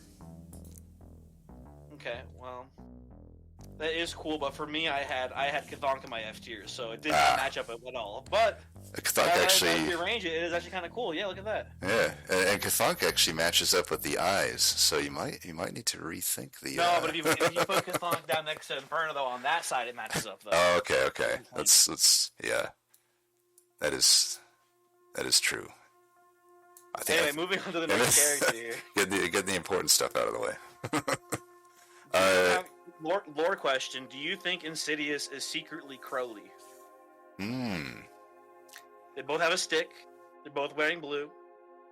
They're very similar ideas on what the hero is, right? Around rituals. Yeah. I think that's a bird. It could be. Why the fingers though? Where's the feathers? Maybe it's a human, and then Crowley is like a fursuit. Could be. That could be, because there are no actual bird units in the game. I've had a thought about this actually. I'm like, is there going to be a bird clan coming at some point? So we got Silverbeak, we got Crowley. Oh yeah, Silverbeak. I forgot about that guy too. Huh? Right. Interesting. Anyway, how do you feel about the character here? I have not had very good games with Insidious. I feel like I pick it thinking it will be good because technically you have double chance to get promotion, and you get double chance to get free mana early, so maybe it could be considered somewhat okay of a tempo champ, or even a Forgotten Armor.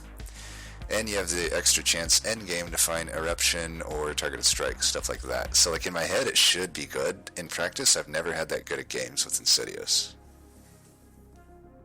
I have not played Insidious very much, so I have a pretty small sample size to work with. But in theory, it should also be like a decent character if you're trying to play a build that revolves around ambush tactics. Oh, right. Double the chance to find stealth as well, pretty important too. Right. So there's that as well. But I don't know. It's just kind of a weird ability. It's hard to evaluate how strong it is to see 2 spells in the shop. Maybe if you got to also play 2 spells a turn, maybe we'd be talking, but that would maybe be too strong. That is actually how it used to be. Oh, really? Yeah, when I first started playing, and it was like an S tier character back then. Also back then, what's it called? Scholar's Pledge also probably was in the same, or in a different, Right, and Serpentina was ranged, and so was Mind Setha was ranged too. I just started playing when Serpentina was ranged. Yeah. And then like a week later, range was removed, and I was like, yeah, it makes sense. Yep. That's correct, probably. It's crazy to think how good Serpentina must have been, because I still find it to be a pretty good unit. Yeah, it's decent. Yeah, when it first got nerfed, I was like, oh, this unit's useless now. But actually, Serpentina's one of my favorite 4-costs. But yeah, I'm feeling like D or C with Insidious. It's one of my worst win rate heroes. My gut says C tier. Yeah. Because the ability, I feel like, has applications throughout the entire game. Right. But it's just hard to evaluate how good that is. Right. So I don't know. Right. I shy away from it though. It's a spooky character, both visually and also mechanically. Yeah, I imagine the way that it moves is very like slow and lumbering, and that whatever it's carrying on its shoulder there kind of makes it wobble back and forth. So Jacko, I like Jacko from a fun perspective, but I don't know how good he is. Very good. I think this is another time to point out it is an unaligned character as far as as far as creature types. True. But very important to know, I think Jacko is kind of unplayable if you aren't in vampires, or if vampires are banned. I guess is what I need to say. If vampires are banned, I think Jacko is horrible because your early game is going to suffer tremendously, or is probably going to suffer tremendously. Is what I should say. You're thinking along the lines of Clan Lord and Bloodsucker? Pretty much. Yeah. Or you can just hit Hammer. Right. And be fine. Hammer is great with him, yeah. Exactly. Hammer is very good with Jacko, but if you don't have Hammer, you're going to need something. Right. And Bloodsucker is one of the, I mean, you can say it, Emma, not stronger. I don't know. I feel like it's kind of hard to say. Bloodsucker is a very strong early game beast. Right. And then Clan Lord is your best warrior you're going to see early on, excluding Hammer. Right. So it's I think pretty important for your early game to have vampires as an option. Yeah. To play Jacko. I think if that is banned, I'm probably never going to pick Jacko. I think. Yeah, I suppose I'm still pretty open to playing him without it, just because there are, like, I think demons can be pretty good. It does suck to lose out on Clanlord and Bloodsucker, but I think there's so many beasts in the pool that if I can have a Hellhound to buff them up front, I don't mind just running like a Shark or even a Mana Pest or something. And then there's still some pretty good warriors, like the Underguardsman that you could slot in. Yeah, is true. With my issue with Underguardsman here is that if you're playing Underguardsman and the obvious beast, I guess, to play here if you're playing demons is Hellhound. Right. The problem is you're probably exposing your Hellhound to getting hit because you're probably putting it next to your Underguardsman in the front line. Right. Yeah. Which is scary. Right. Yeah. Ideally, you want hopefully to have a different beast than the Hellhound, but sometimes you just aren't going to have that luxury. And I will say, on principle, I have to think it's better than Fallen One. I have to think Jacko's better because I think that they both have a very high roll from that hammer artifact, but I think Jacko has additional ones with like Safety Helm. Safety Helm can get pretty nutty with Jacko. I mean, you can literally...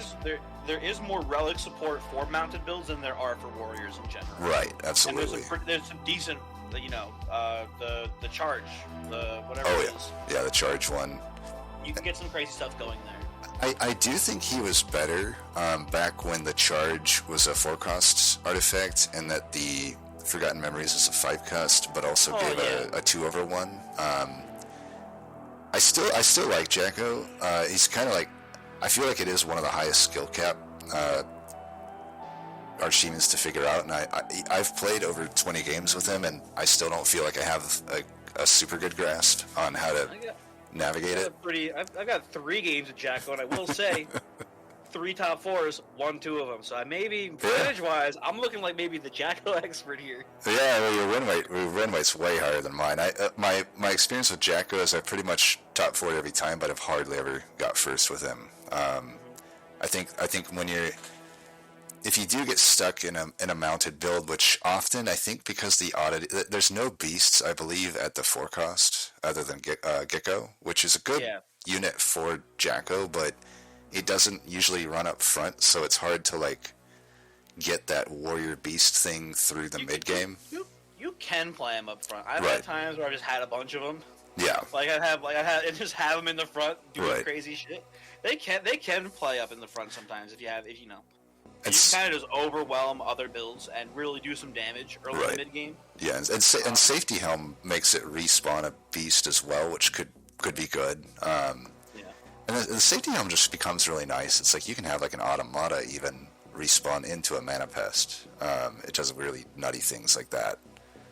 Or like Rat Sport is really good with it. It can go into like another rat, which then resummons. So if you have like a Serpentina with a lot of stacks feeding these resummoning things, then you have a pretty good situation. But I think my experience with Jacko usually is that you crush the early and mid, and then you have a really hard time figuring out how you're going to win. And again, I want to point out an important mounted unit, also in the Vampire Clan, a Forsaken Knight. Right. I don't want to say literally essential, but it's pretty important for any Jacko build as well.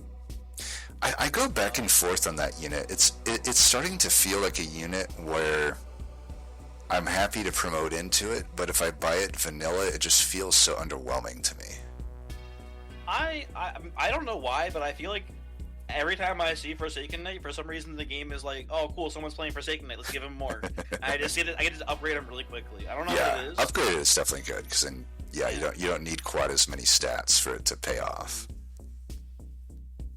And you can do cool shenanigans too, with the charge ability in Forsaken Knight. I didn't mention it before with Countess. I've had games where I've literally taken the charge relic just to have one Forsaken Knight, so it attacks right away and gives the buff to like a clan lord, or whatever unit before it gets a chance. It basically is the same build that I was talking about before with Countess, where you can flying boars. And do some pretty cool stuff, I guess. I don't know. Yeah, Flying Boars is a really neat artifact, and it counters some builds it counters, in my eyes, demons and rats pretty well. Rats that want their rat swarm to go off, the rat swarm's not going to be so good if all of their front line is dead already. Yeah. Same with like demons, they can't get their Hellfire cannon shot off or anything like that. I put them in the B tier. I don't know how you feel about that. I'm okay with B tier. I think that's a good spot for it. Yeah, feels like similar. Yeah, again, I've only had 3 games, but I want to point out again. Right. But they've been, numbers wise, it's been pretty good. I think the character's, decent. It's not too hard to get the effect going, and as long as you have vampires open, I think the character's pretty strong. Right. And yeah, it's time for everyone's favorite character. Yeah, the number one. The People's Champion, the first and last name that is apparently one name, Joe Binks. I gotta be honest, this is similar to like how we talked earlier. Like I literally only picked this champion when I forgot I was in queue, and then I come back and I'm like, oh shit, I'm Joe Binks. Yeah. But that being said, for whatever reason, maybe it's just how the games went, I've won like every game with Joe Binks. Wow. Okay. I don't know. Yeah, it's like I think with greeners and there's really only 3 ways to take him. I feel it's Flambar's a little bit better with him because you can sometimes maybe run a range unit in slot 1. or alternatively have like a great bite maybe in slot 1 that can survive the hit, and then you run Flambar 2, and then you can get potentially 3 to 4 units hit with your Flambar. There's of course greeners. You can run your boots up front. If you have Arcane Offering, it's really good at that point. And then elementals, obviously. So like, there's enough there that I think it's actually pretty hard to miss with Joe Binks. I question how consistent that power level is, right? Yeah, I think you're right, and I think also the power level is just kind of low. Right. I think playing your boots in the front is fine, but here's the issue: boots is not a very strong unit in the actual combat in the front, right? Right. So especially if your opponent is playing anything, they're playing a great bite or whatever, you're giving them kind of like a free kill there. You're not trading off probably. It's not the best. And you can sometimes get around that if you happen to get another boost early enough, because then you can slot 1 and 6. Right. Yeah. And then you're kind of still getting most of the board buffed up. And then maybe if you have like a Force Amplifier that can help things, but I think he is pretty reliant on finding either Force Multiplier or Arcane Offering. I think if you don't find those, he's significantly worse. Yeah, I think the at least the concept here was to play like an Earth Elemental, right, and then just have a lot of free links that you wouldn't have had otherwise. Yeah, to buff it up faster. Right. I think that's like the intended purpose of Joe Binks' existence. Right. But that's not that strong of an effect. It's not bad. Yeah, and you see that Earth Elemental, right away. And that might be why I've had good experiences with him, because like for whatever reason I just have never ended up actually in elementals with Joe Binks. And maybe he is just better with greeners or something. That could be the case. Because I don't find Earth Elemental to be that good of a unit. It's not the best. I don't know. Yeah. It can high roll. I mean, if you get an early ambush tactics, and you can easily enable it with solid shadow, right? You don't even need the spell. But outside of that, I just am pretty underwhelmed with Earth Elemental, because it's just like 1/1 or 2/2, maybe a 3/3, and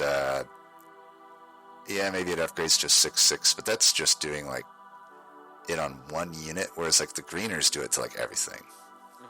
So yeah, I do like elementals, but it's always weird how I end up in elementals, if that makes sense. It usually isn't by way of scaling an Earth Elemental. But probably more likely you're just playing Babahum. Right. Or something. Yeah. I'm defaulting Joe to C, just because I don't have enough experience with him to say if he's good or bad. On paper, he seems bad, but in practice, he's been good for me. I think the flexibility is what kind of helps him a bit. He's not forced to play like one specific build. Right. But I'll put him in C tier 2, I think, but I could be convinced that maybe he belongs in D tier, because the effect is not that good. Yeah, I could and maybe I play 5 more games with him and they just go abysmally, and I could easily see dropping him down to D or maybe even F. I don't know. He doesn't seem like he should be that good. And then on the other end of the things, you got Coven, who I feel like should be good, but I've had miserable games with. I've also had miserable games with Coven, and everyone who I've talked to, and I think that is just one person, has had the same experience, where Coven on paper looks like they should be like a powerhouse, at least A tier Archdemon. Right. But it just doesn't work. Yeah, it's like you basically... It's similar to some of these heroes, where you don't have much agency over what it's going to give you as your first treasure, and sometimes it just gives you some bull crap, right? Like, I don't even I've had it where it gives me extra treasure, and I actually hate it, because it's like I already have extra treasure with Coven. I don't mind that, but like extra treasure is like. And I think you mentioned this actually on a stream recently, where you kind of don't care that much about extra treasure. Right. Extra treasure is one of my favorite 2-cost relics, I think. I don't know what it is about it exactly, but I just like it. I think it's pretty decent. I play Coven, and it's like, I get not only a relic that I do just like, that doesn't take up a slot, right, but I also just get a random 2-cost artifact as well. This should be good. Yeah, it should be, and right? It just doesn't work out. I don't know what it is.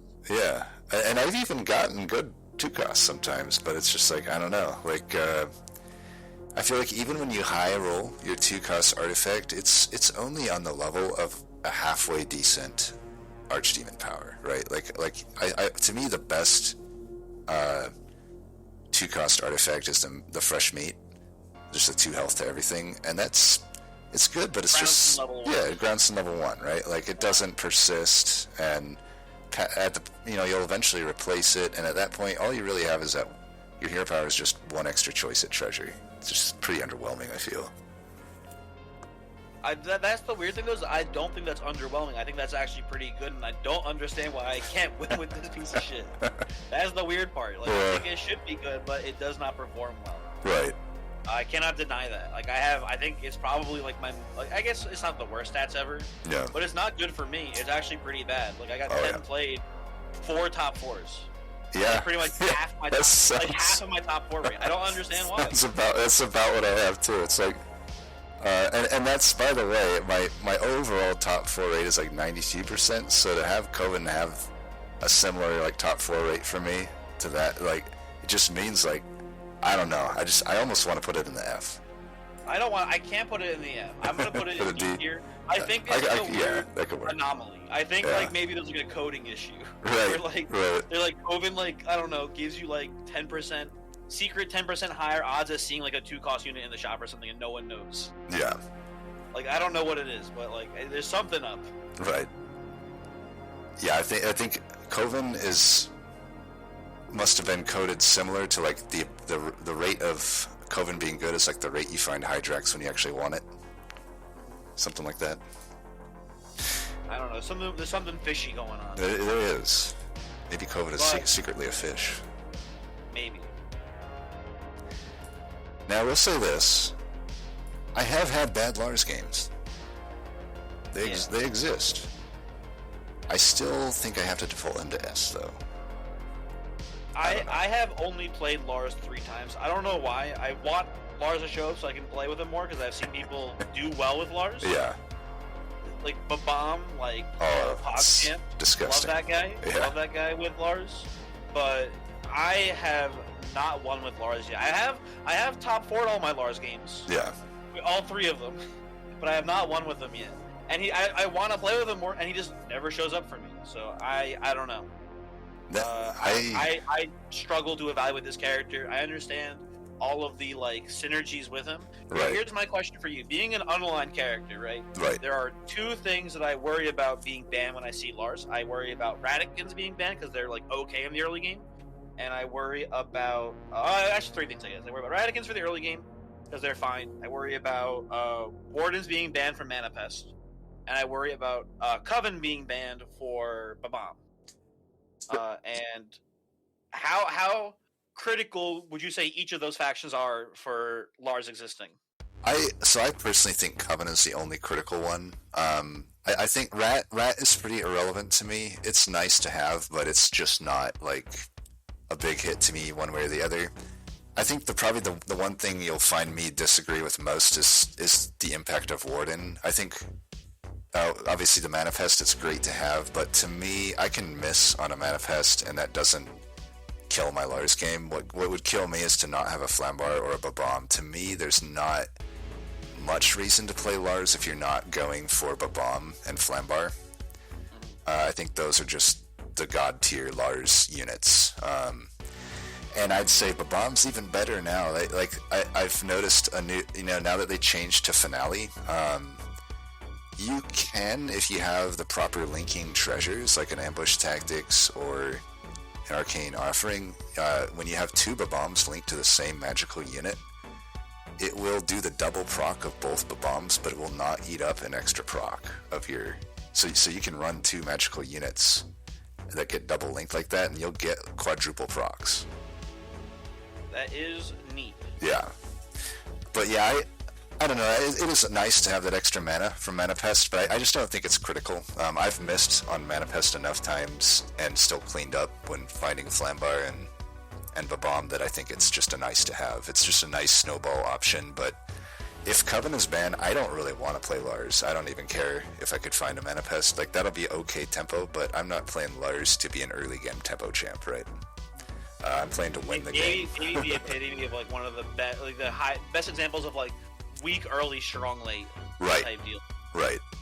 And he can be strong early if you do find Mana Pest and to a certain degree Rats. So I think that's why I have him as S. It's like he's not of the people that have a really good end game. He has a pretty good early game a lot of the time. It's just not guaranteed, right?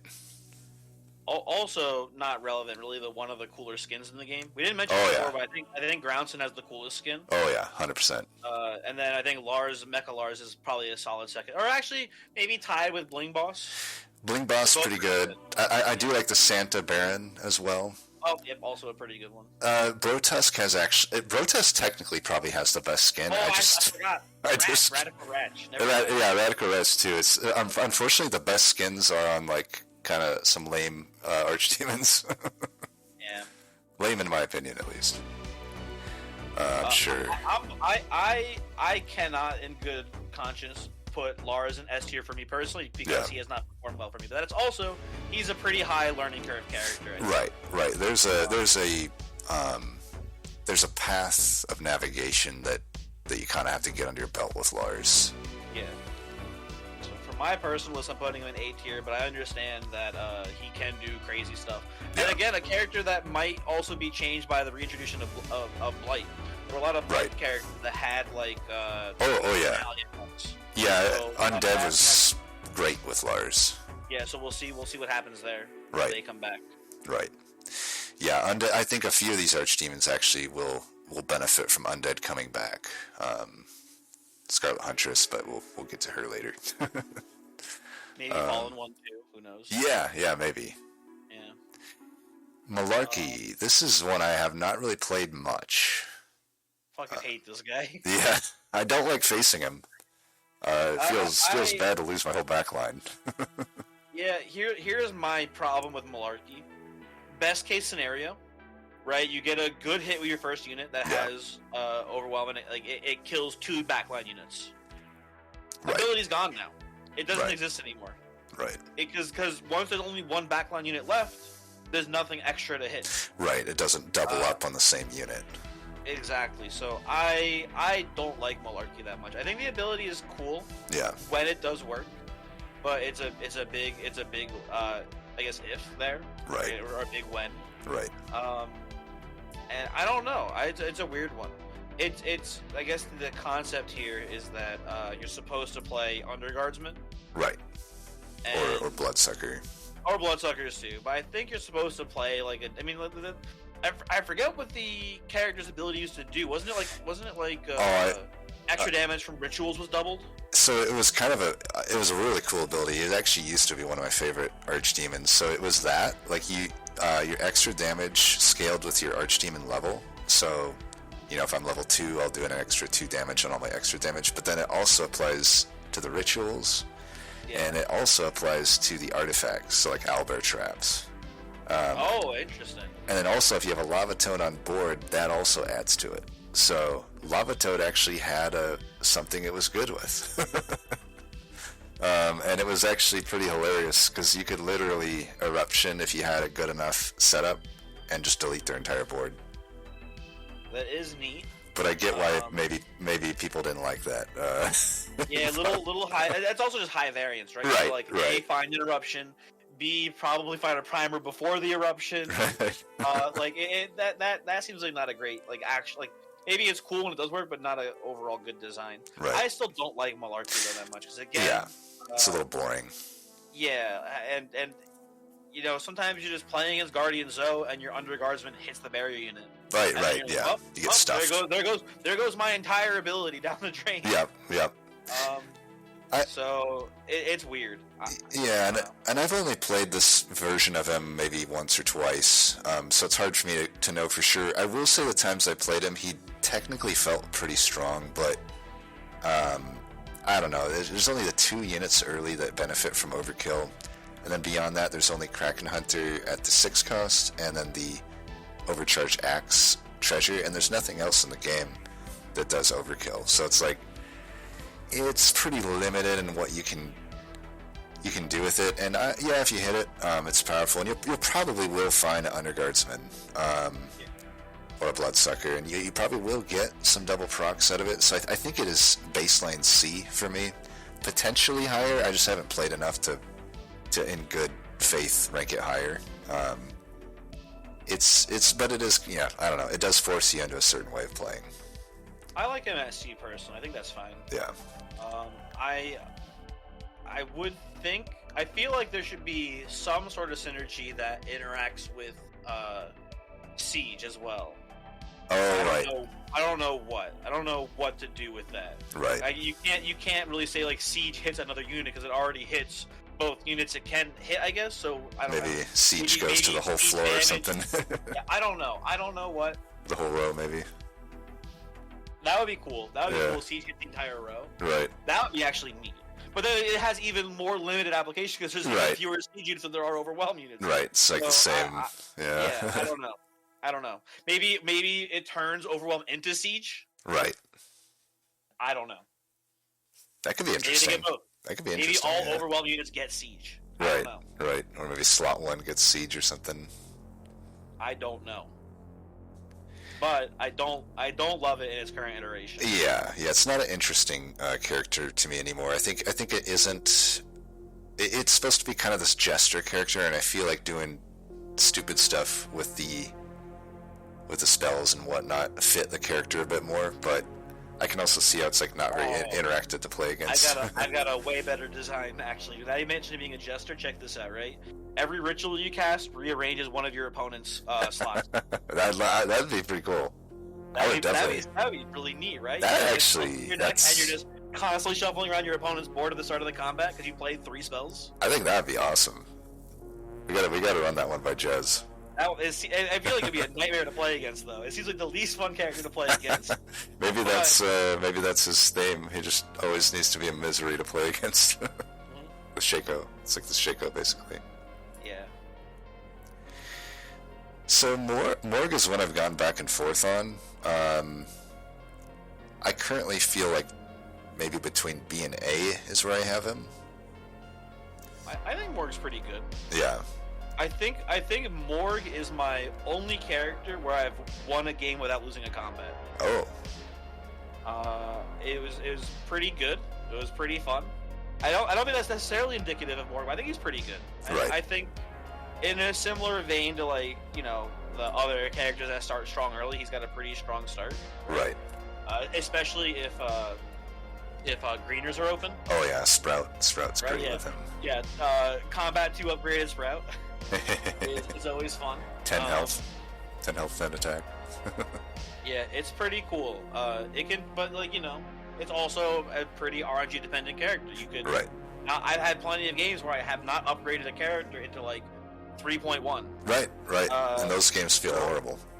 Yeah, but even then it's not that bad. Yeah, and it's unlikely. You're likely to get an upgrade through level 2. Level 1 maybe not, but you have to lower pretty hard to not get the upgrade through level 2, but it can happen. Like, I've had it happen as well.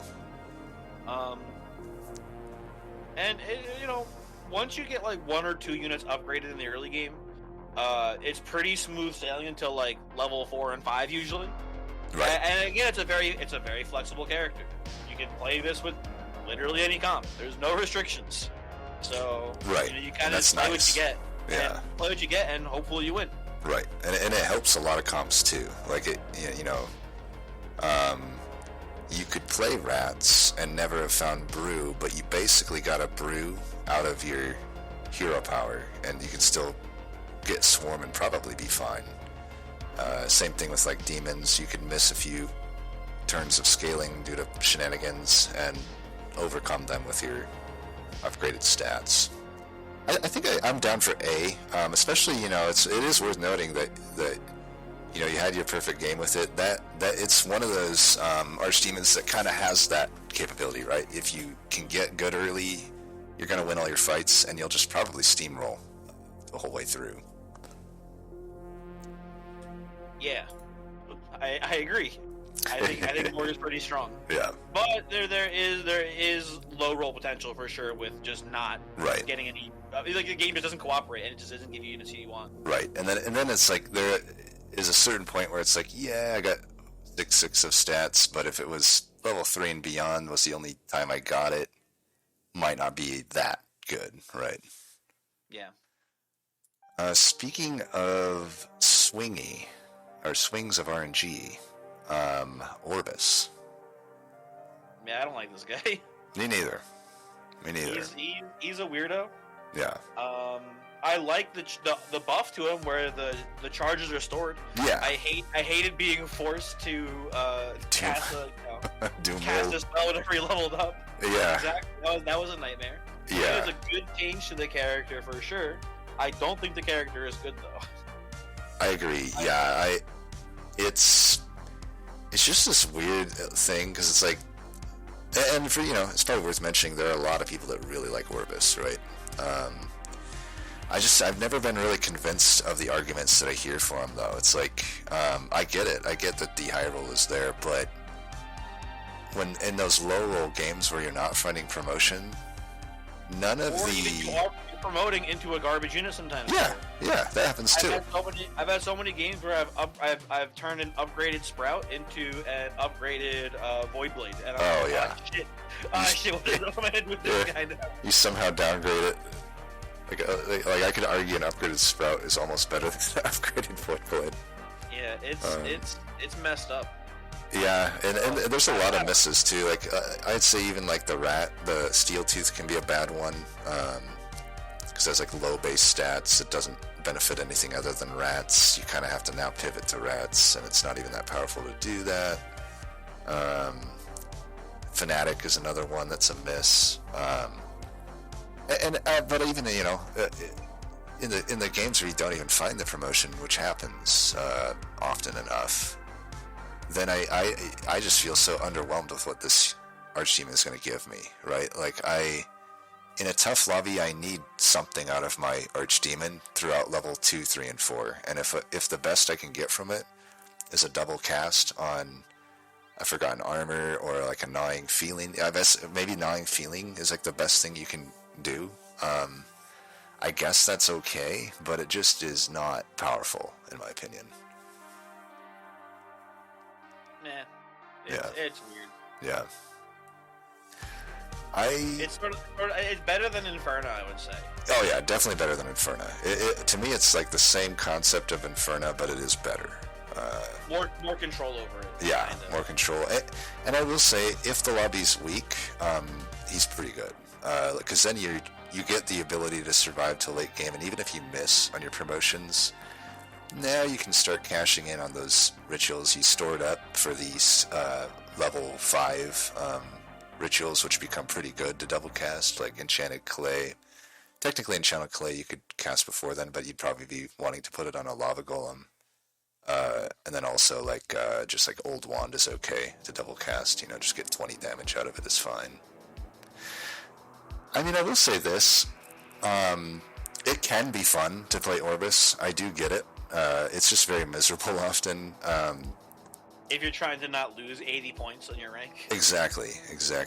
I have a tough time deciding between C and D for it, because I'm putting it in D tier. D, alright, I'll stand in solidarity with you, with the D tier Orbis. I had a thought that maybe it deserves a tier higher than All-Seeing. But I have way more fun with All-Seeing. Yes, All-Seeing's more fun to me as well. I think Orbis is probably more powerful, but I think not enough to put it above it. Yeah, that sounds right to me. Yeah. What are your thoughts on Asiricles? Sort of in the same vein of Coven, this character I feel like on paper should be crazy strong. Yeah. And whenever I play them, they do okay, but not a little bit below average actually for me placement wise.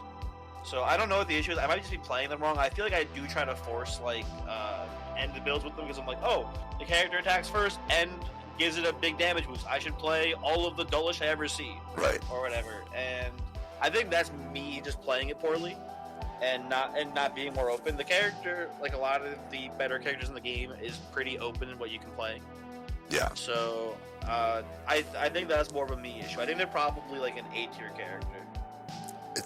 It's so funny because everything you just said pretty much it could have came right out of my mouth. That's exactly how I feel about it. It's like I see people talk Circles up a lot, and enough people talk him up that I feel like I'm missing something with this Archdemon, because to me it's been pretty underwhelming. So I start to think, am I just like playing it wrong? Like, what am I missing here, right? Like, is it the like there's some obvious things, right? Like, obviously it is good in level 1 and 2 if you can get a rat to respawn with that 6 attack. Like, that's strong, but that falls off pretty quickly in my opinion. And yeah, the 6 attack becomes irrelevant at a certain point, and the stunning strike I don't think I've ever had be relevant. You can like if you're playing rats, you can put like a range rat on there. Right. Yeah, maybe that. And you can stun units. Yeah. That's fine. Not even that good though, because again, the idea is that the attack should just be outright killing enemies. Right. So, I don't know. And like stunning, like I feel like stunning strike can be okay on one of your backliners, because once you get down to like a few units left, you could have like a ranged unit with stunning strike and just stun lock an enemy. But it just doesn't make sense to me to stun the enemy front line a lot of the time. But maybe that's what we're missing with it. I don't know. Because yeah, I don't know. 6 attack, stunning strike, haste. They're all okay things on their own, and maybe together they should be amazing. But I have never had that good of a Circles games. It's one of my worst, both top 4 and win rate Archdemons, similar to Coven. So I'm feeling D tier on it personally. Really? You're gonna put down a D tier? I wouldn't go that far. I don't think it's that bad. It's like for me, performance-wise, it's like slightly under. Right? Yeah. It's got like, for me, like my top 4 percentage is like 80%ish. Right. And I'm 11 games, 6 top 4s, so it's like definitely under, but it's not so far under like Coven is for me. Right. And then also I have it like about on par win rate for it as well. Right. My wins to plays. So like, I don't know. It's not like the worst character, and I think it is. I think for me at least, it feels like it is just user error, and I think I can, acknowledge that the ability is strong. Unlike Coven, whatever his name is, who I don't know, is cursed. I don't think it's as cursed. And I think it's like, again, like you can play pretty much any strategy with them. So I think that's important to note too. Yeah, and I do find it a fun character to play. It's probably why I've played it so much. Like, compared to anything else that's in that D to C tier area, I've probably played it the most, minus Demonstra, of course. Okay, hold on. Interesting concept. I've played All Seeing more. Hold on. I actually have I think a higher percentage of top 4s with All Seeing than I do with than I do with a Circles. So that's interesting, huh? Maybe I should put. You've convinced me a little bit. I'm putting him down to B tier. Yeah, Circles in B. I think I have a Circles in B. I think he's overhyped. Yeah, I think he's overhyped, and maybe B is good. I almost, you know what? I'm gonna make a quick change here. I'm gonna put a Circles to B, and I think I'm gonna put Hag up there too. Oh, interesting. Okay. I don't know. They're similar to me, I think, but they're on the better side of tempo versus the worst side of tempo. So I feel like the worst side of tempo is like C tier, and maybe the better side should be B tier. I feel like that kind of makes sense. I don't know. I'll stick to it here. Okay. All right. On to one of the most fucked champions. Oh yeah, I hate playing it, and I hate playing against it. Yeah. Pandera. I think the swingiest character. It's like if you took Inferno's ability and Orbis's ability and kind of mushed it together as far as like just how it plays. Yep. It's like this weird, or I guess old. It's kind of like old Orbis, I guess. Right. Where it didn't score.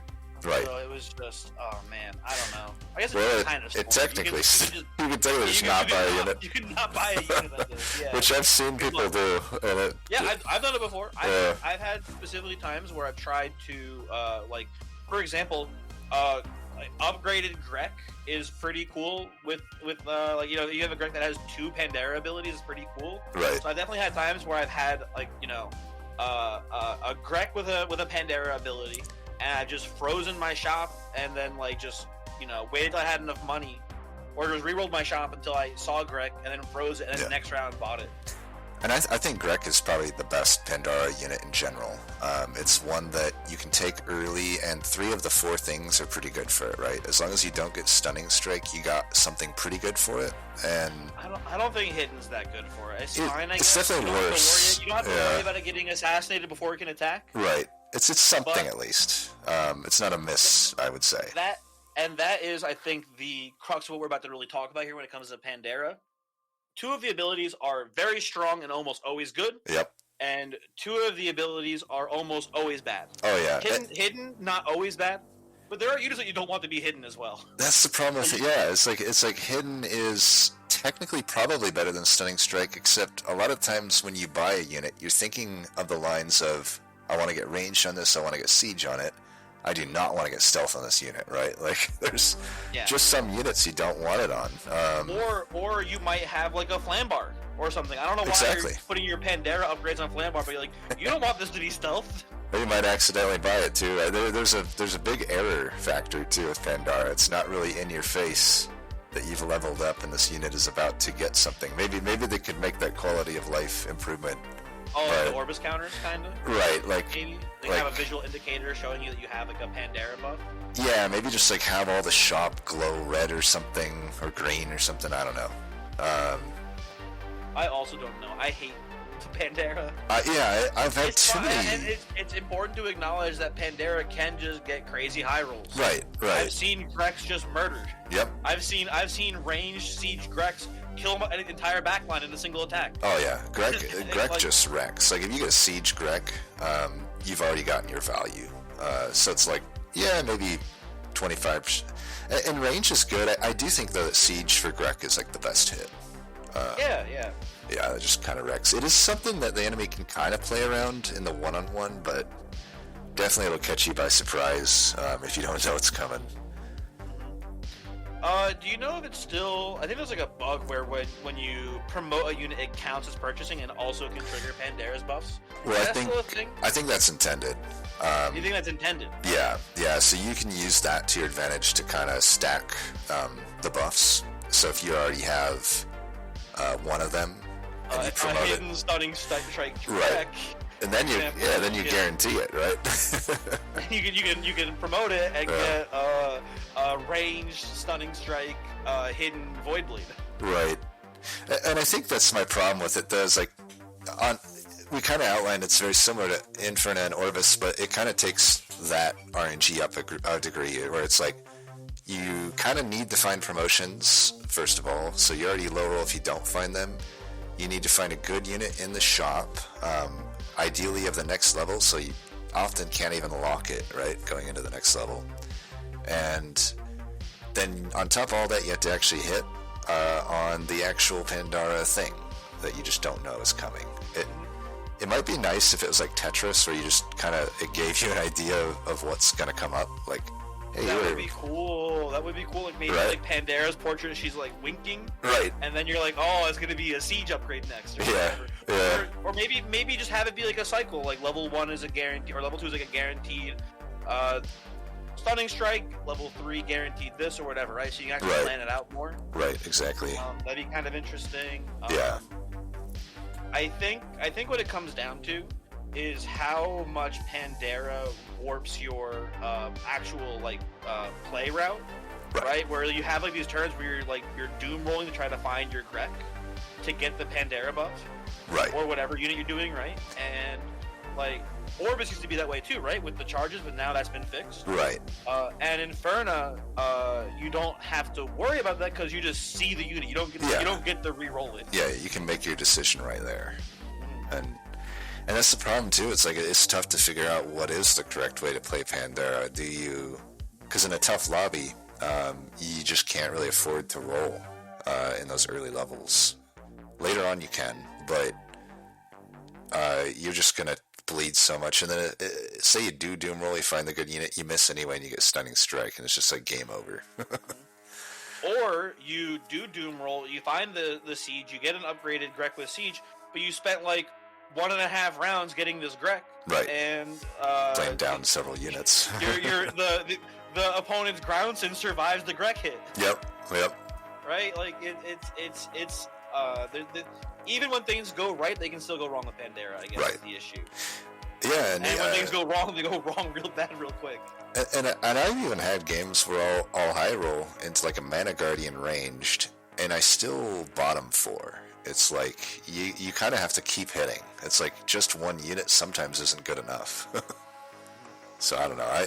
I'm not a huge Pandera fan. I do think it is a potentially fun one. I've had fun Pandera games, but yeah.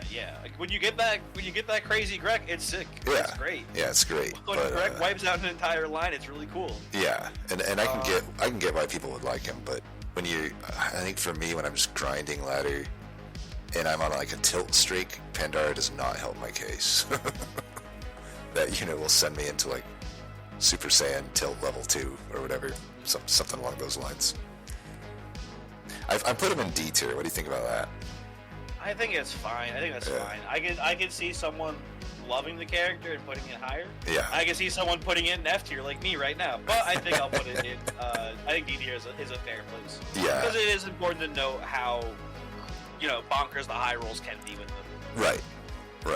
You can just do insane stuff sometimes with Pandera. Right. So Ratch, I don't have too much thoughts on this other than I kind of hope they rework Ratch at some point, because to me it's just a worse rattiness, and it's not a very enticing character for me to pick, even though I don't think it straight up sucks. But yeah, I don't know. Like when I compare it to rattiness, it's like when I get my first rat, I still don't have my hero power, whereas with rattiness I do.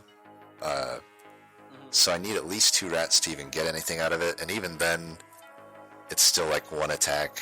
So I need to get a full board of rats to really start cashing in on it, which is generally easy enough to do, but sometimes it takes a while, and for a tempo oriented Archdemon, it sometimes just underwhelms me. My thought is kind of like C tier. I don't know what you think about Ratch.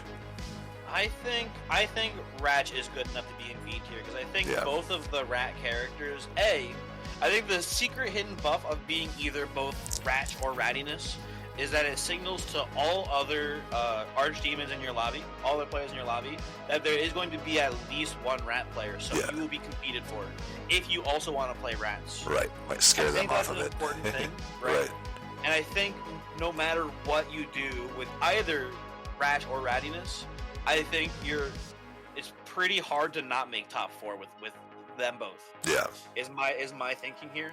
I agree with you that I think rattiness is a little bit better.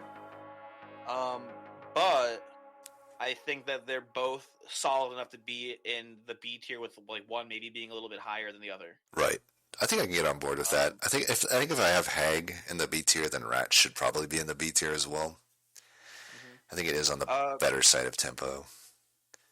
I think though that my philosophy behind just rats in general, I think I mentioned it before. I don't remember though. I think with Boss Ratu I talked about it probably a little bit. Yeah. My general philosophy with the rats is that it is hard to not make top 4 with rats. Right. But it is a little bit harder to win with rats because there is a decent amount of counterplay options. Yeah. But with that in mind, rats can sometimes just get through it. Right. Right. Rats can do cool stuff. They have a couple of like options as well. You can go for like the summoner rat build with rat spore and maybe like the elemental thingy, whatever it's called. Nature's Fury, is that what it is? What's that unit called? Oh, Nature's Wrath. Nature's Wrath. It used to be an elemental. No, now it is not. Yeah, but you have like some options with rat builds in general. Right. And I guess rattiness does have more flexibility, and that it does also slightly help support more summon-focused rat builds. Yeah.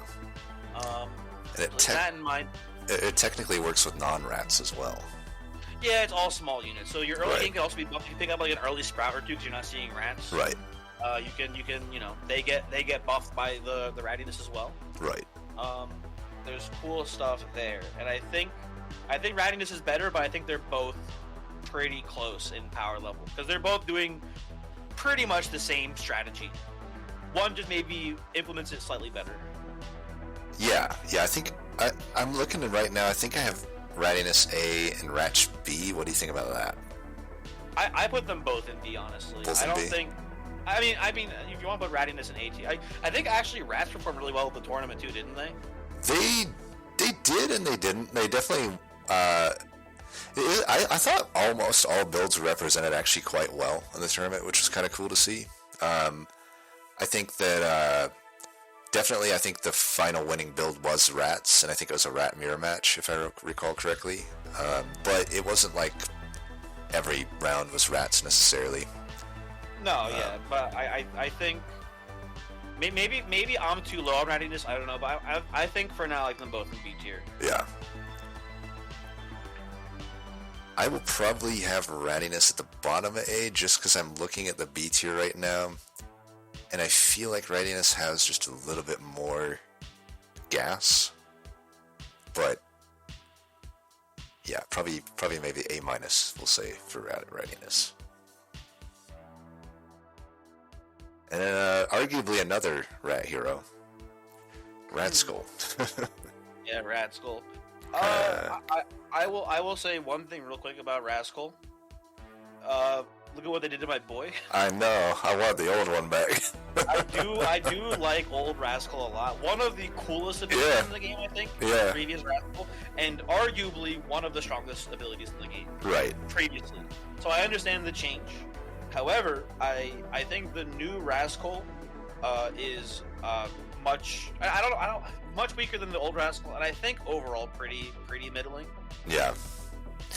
When you look at a character like Groundson, right? Yeah. Groundson just gives every character +2 health. Right. For the trade-off of that slower attack speed or whatever on level 1, and then every other level past that, it gets bigger and bigger, and poor Rascal stays the same. Right. So I feel like this is just like an oversight of a design, right? Where it's just like maybe Rascal should also get a buff, each level. Maybe not as much as Groundson, maybe not double, but maybe like +1 each level or something. I don't know. Yeah, I think that'd be reasonable. I think Rascal is in a pretty bad place right now. Yeah, I will say he's okay with rats. To get the double attack on some resummons is okay, but if you don't go rats, he's pretty bad. Like, and even with the rats, it's not like amazing. There's words. Remember Bosferatu?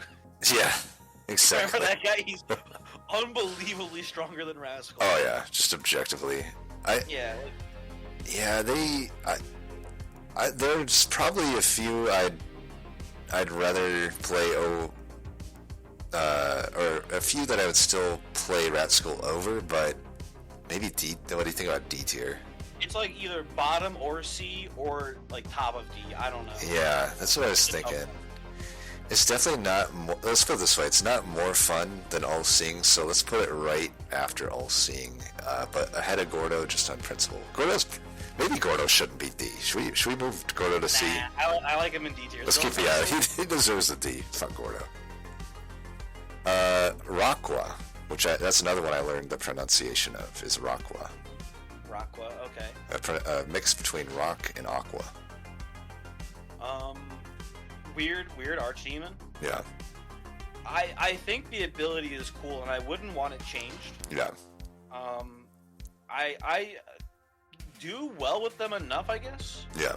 But it's just a little annoying. Yeah. Because you get to this point where you've been like, you get a unit. The unit dies and gets health. And then that unit keeps dying and getting more health, and it keeps dying and getting more health, and then all of a sudden, you're forced to play this unit forever. Right. I've had so many times where I played a Mana Pest into, like, my very last round of combat, because it just kept having so much health, and I was like, I can't get rid of this Mana Pest, what am I going to do? Right. What am I going to do with this Mana Pest? Right. Not play it? It's got 40 health. Yeah, that's the problem, because it's like you don't want to not buy a Mana Pest, and you don't want to bench your Mana Pest, so, like, you're forced into it, right? So I don't know. I'm curious what your thoughts are, because I think Rock was pretty solid, but I think it's also maybe like a secretly higher skilled Archdemon than it leads on to be at first. I think I'm similar. I like Raqua, but I have not had great results with Raqua. She feels really strong. I don't even know if it's a girl. I'm just gonna say maybe it's a girl, but I don't know. It's like I've had the dream builds where I have like a Mana Guardian that I bench the old tank and just make the Mana Guardian the new tank, and I get this giant tank. Get a little Bomba action in there. Get a little Bomba action, and like it feels good until it doesn't. It's definitely to me like a tempo-oriented Archdemon, but it has. I would argue it often has a active downside late game. The fact that the highest health unit gains tank. It really limits. It's pretty easy to counter Araqua. Just simply playing elementals, for example, completely nullifies your power and almost makes your power anti-helpful if your best offensive unit is your highest health unit. If it's just going to die to like an 1,000 attack unit. Same with like Rat Swarm. Maybe even a Void Blade or a Void Blade Shadow Blade combo could take you out. That's less likely, but it's there. So I don't know. I haven't had great experiences with Raqua. It's felt very like C tier to me. Like good, just a solid like tempo Archdemon that has a active downside potentially late. I think for me it's in B tier only because my results are just like decent with it. Like I've got 15 played and 13 top 4, which is like definitely higher than average for me. Yeah.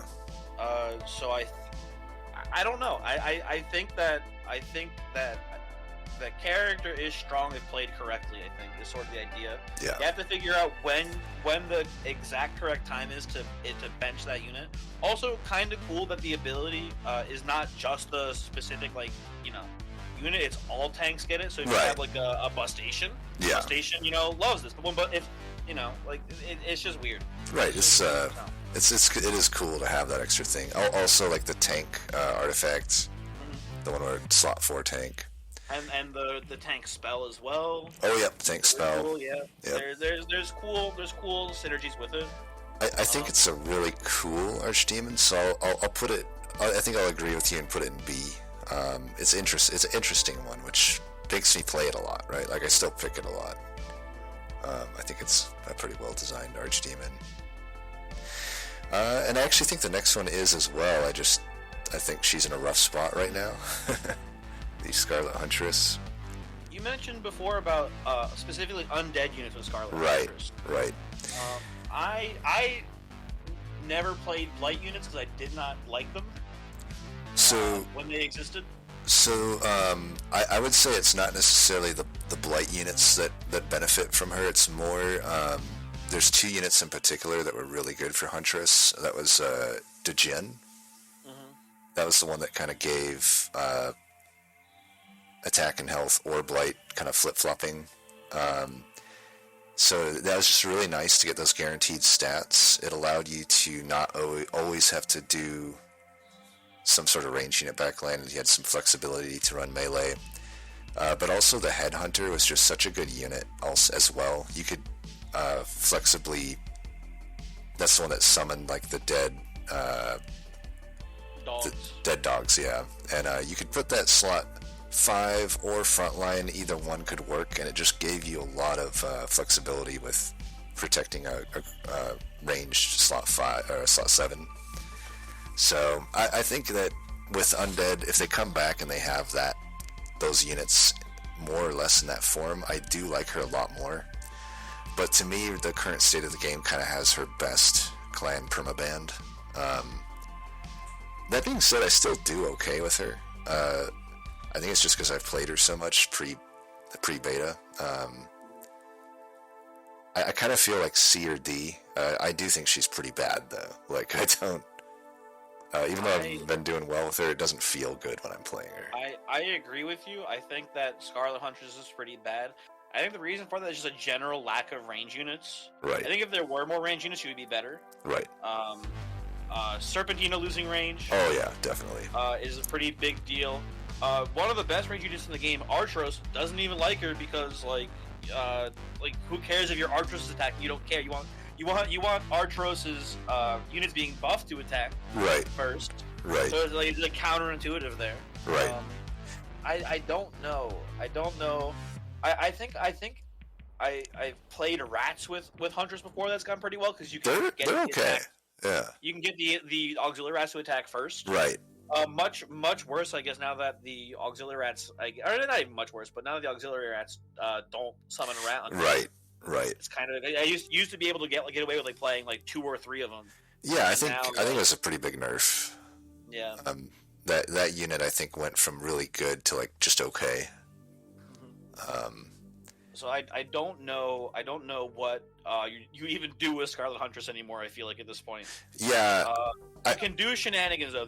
Right. I think it is fair to say that Scarlet Huntress's idea, like the design, is one of the cooler designs. Yeah, definitely. I just think that in the current state of the game, there's just no way to actually utilize that design well. Right. Exactly. It's just unfortunate. And I still pick her because I do find her very fun to play, even if it is miserable. To like just get stomped, but. Yeah, I'm thinking D tier. I put it right around Orbis and All-Seeing. It felt right. I like D tier as well. Yeah. Now Silverbeak, this is one that's been growing on me a lot. My current feeling is A tier. I think it's one of the best tempo-oriented Archdemons, but it doesn't quite slap the way that a Ground Sin or a Zoe does, just because it has some requirements that need to be met that aren't always the easiest to pilot, and there isn't really a late game benefit that's super tangible, other than the fact that you can be a little greedy with Silverbeak. But yeah, I think. Yeah, What's up? What do you think about Silverbeak? I think the most natural comparison for me, at least Silverbeak, is Morg. Yeah. I think that it's sort of like Silverbeak is like, hey, I want to get 2 of them, but I kind of don't want to get 3. Right. Whereas Morg is like, give me 3 now. Right. And it's always scary with Silverbeak to have 2 of the units, and you're like, do I upgrade the unit and just try to find another one as quick as possible and doom roll and then not find it? Right. Or do I just leave them as is, as just being 2 unupgraded copies? Yeah. I think it's tough to make that decision most of the time. Right. Yeah. It's like you kind of compare it stat wise. It's like, am I gaining stats here? Usually, I would say with a 2-cost unit, you're not. Sorry, I cut you off. What were you going to say? Oh no, nothing. Oh. Yeah. Yeah, I will say this, art-wise, one of the coolest. Oh, yeah, I love this bird. Right? Like, it has a scythe on its freaking belt there. It just looks ready to stalk its prey and go to work. Well, I like Silverbeak overall. I think as long as you don't get really unlucky, it's not hard to find 2 of a unit, though, usually. Right. Yeah, so as long as you don't just get super unlucky, it can be pretty cool. Exactly. One thing to keep in mind, you know, watch out for. I mean, don't watch out. You should probably still take sprouts if you see them. Right. But be mindful that you get 2 sprouts, they combine right away, so you have to find a 3rd one. Right. Yeah, sprout. That's an interesting conundrum, right? It's like, do you take sprout to have a chance to cleanly get a 2-cost treasure, but then also delay your ability to actually get the board going? It's a tough call, right? Nightmare blunt rotation as Silverbeak. You see Vampling, Sprout, and Water Elemental. Yeah. What do you do? So it's a tough one, but I think Silverbeak does perform pretty well overall, and one of the better early game champions. That and a lot of builds will just play 2 copies of a unit in the late game, so it might not be like a ton of benefit. Yeah, it's something. So I'll have plenty of times where I'll be playing Bucky and I'll just upgrade. I'll full upgrade a Bucky, and then I'll just see another one and I'm like, oh, sick. Yeah. Another Bucky. Throw it in there. Yeah. Get the Silverbeak buff too. Why not? Absolutely. So there's plenty of times where you can just do that and it works pretty well. Right. Demons have a tendency to just play as many fire slingers as they possibly can in the mid game. So you can go demon builds as well, Right. and the damage boost is actually pretty significant. It's something that like Demonstrator has trouble with, right? Right. Having just no fucking damage with the fire slingers. if you have 3 duplicates, right, your fire slingers are hitting like a truck. Yeah, they'll come in at like basically a level ahead, like an entire level ahead where they would be at. And that's pretty good. That's Right. Really, that's very strong. Absolutely, yeah. And even something like rats is not too bad, because another thing to think about is that power is constant, so if you still have duplicates, when the rats die, they come in with extra stats. So that's like... Turns out, like, there's so many archdemons that are rat heroes in disguise. Yeah. Yeah, I put them in A tier right next to Morg. They feel like a similar power level to me. Similar idea. I agree. Yeah. And I'm ready to move on to the big man. Oh, yeah. 10 foot. More like 10 tier above everyone else. Yeah. I love 10 foot. Yeah, very, very strong. Yeah. It's pretty much like, what if you kind of like had Morg but didn't have to jump through the hoops Right. of getting a fully upgraded unit? You just get, or I guess Groundson more accurately, huh? Right. You know, sort of have like the Groundson stats, right? But they're spread out more evenly, which is pretty cool. Yeah, it's very similar to Groundson, I would say. It's gonna be a chill game. You're gonna probably get top 4 unless you really fuck up. And you do have a downside. I think the downside's overstated, though. I don't think it's the story I usually hear with 10 foot is like people are afraid to play him because they don't think they can win with him. 10 foot has like one of my highest win rates, along with never getting not top 4. Yeah, I guess the logic here, right, is okay. So let's say you can't link. Right. What do you want to link to your units? Like one of the best units, like in like the early to mid-ish game, is like Blood Mage, which is +5/+5 on 2 units. Right. That's plus 10 worth of stats. Right. Assuming you just have a full board, and this isn't like the correct way to evaluate everything, obviously, but if you have like a full board of units, and you see Blood Mage, you're level 3, so all units have +3/+3. Yeah. As long as you have 4 units on the board, right, you're already gaining more stats than having a Blood Mage. Exactly. And you probably have better units than Blood Mage as far as them actually fighting in combat too. Like Blood Mage is a 3/6. Right. Not very strong. Right. Vulnerable to assassins, etc., right? If you're playing 10 foot, you're probably just getting more base stats than you would from playing any Link units to begin with. Obviously, don't play Elementals. Right. Probably don't play Greeners because they are pretty heavily dependent on boots existing. Exactly. You can take a Grek, but probably don't take the rest. Exactly. You can still take a Cavalry, I guess. And like maybe like a Captain. Yeah, you could do it as a tempo play. Why not take like a Strong too? Yeah. That'd be the best build. That'd be awesome. I could definitely see a 10-foot build winning with like just straight up Greeners if they see Bloodbath. Yeah, if you get Bloodbath, you can do it. You could justify the Strong at that point.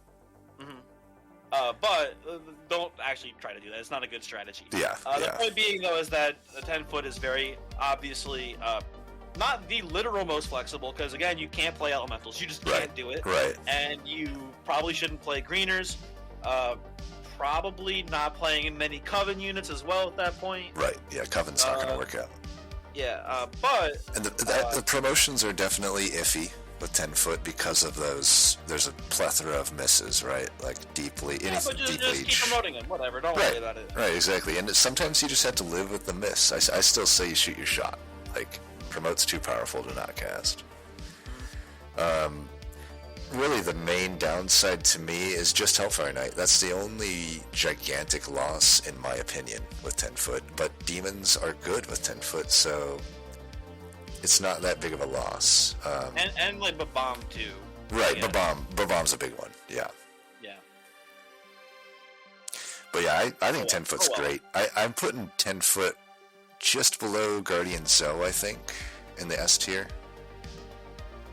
I do think maybe Zoe has a little bit of an edge on 10 foot, but hard to say. I mean, honestly, like, I look at the S tier, and I think there is... The S tier that I have right now is reflected with my stats, I think.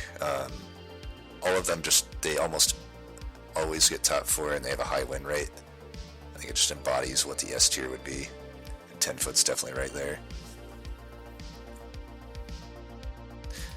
I like him. Yeah. He's good. I assume, is he in your S tier as well? Oh, yeah. Sorry, Nice, he's in my nice. S tier as well. I'm not actually like ranking mine too much. Yeah. But yeah, he's up. He's definitely up there. He's probably you can make a compelling argument for pretty much every one of these except for maybe Crowley being the best S tier. I think I still think Crowley belongs in the S tier. Right. I think it's in the upper echelon, but I think it is worse than all the other ones. Again, Beekeeper. Yeah, he could, if I could put Crowley like further to the top right, I would. He'd be in like his own little area. Anyway. Yeah, and then Baron, I gotta say, I really like Baron too. I love Baron. Yeah, like sort of like a Bizarro World Gordo, where it's just like, this artifact downside basically doesn't exist. And the upside is huge.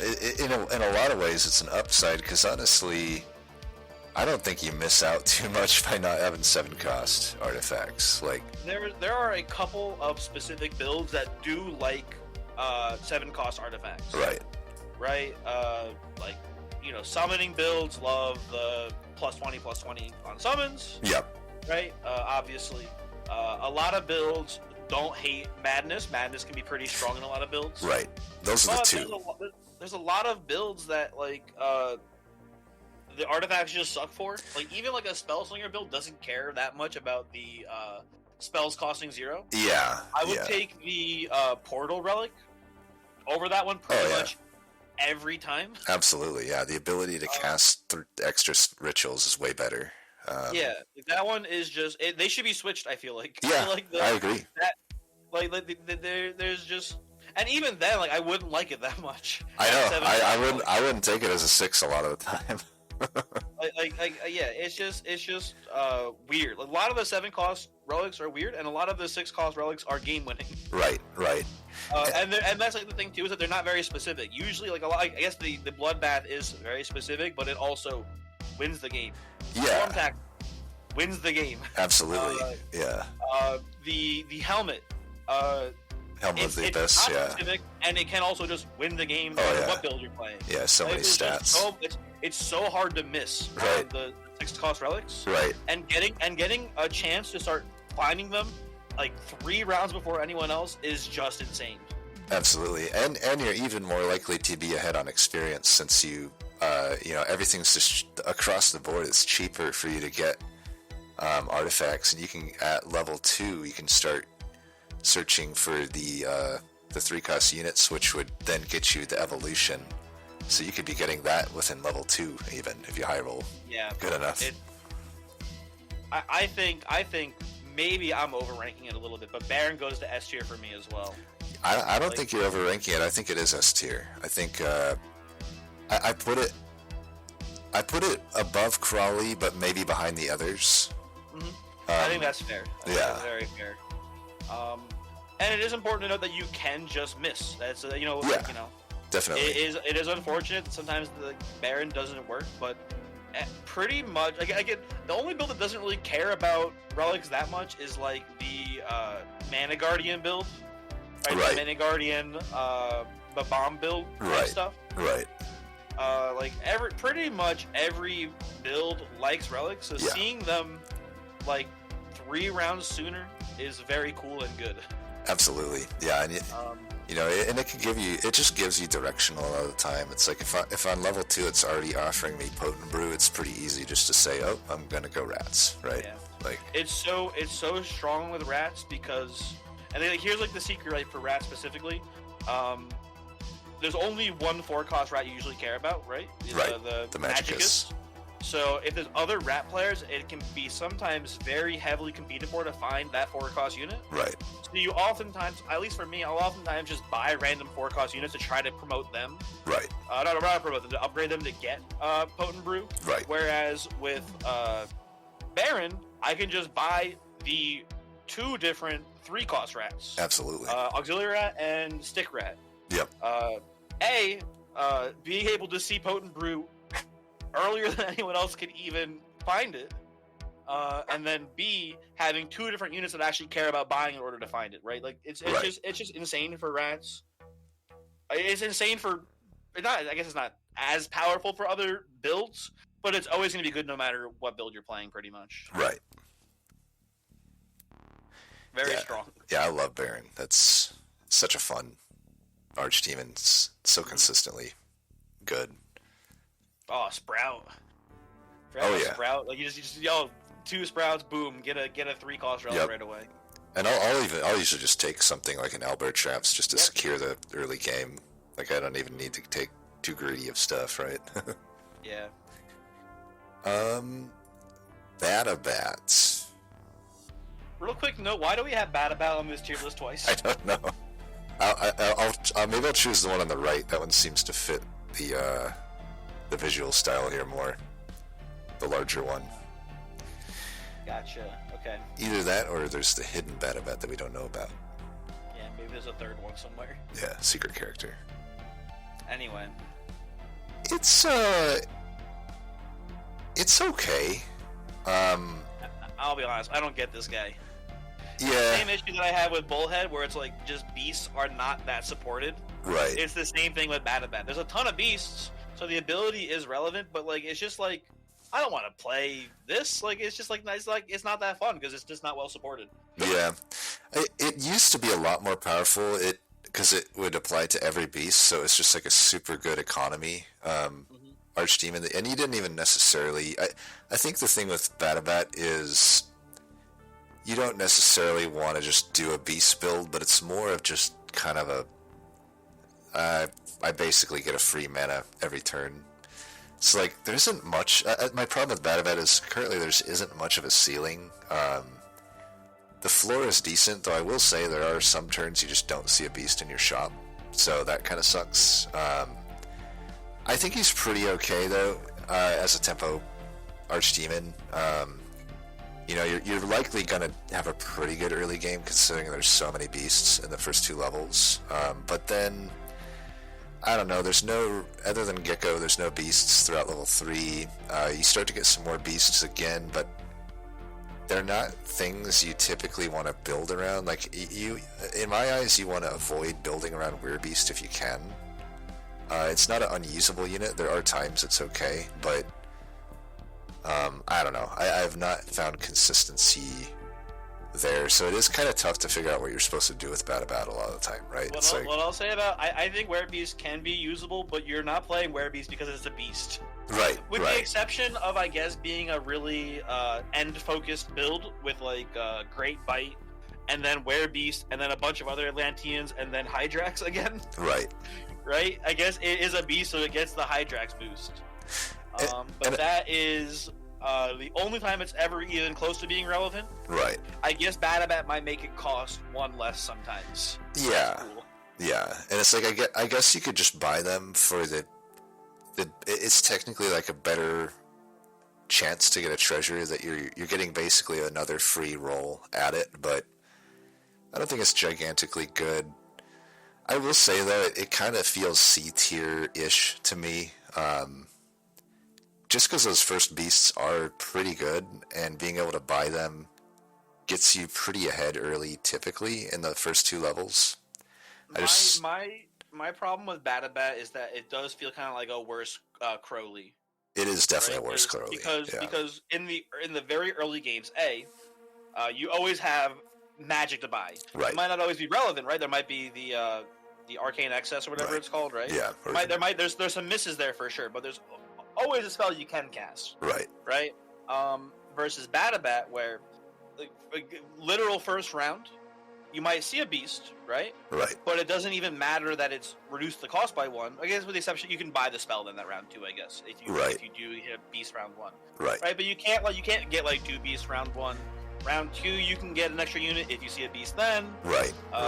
And I feel like the fact that Crowley, the cost reduction is being applied to things that literally go from 1 to 0. That's a huge difference that a 2 cost unit being 1 cost now. Right. The fact that it still costs at least something is a big difference versus Crowley, who makes things cost nothing in the early game. Right. So I don't know.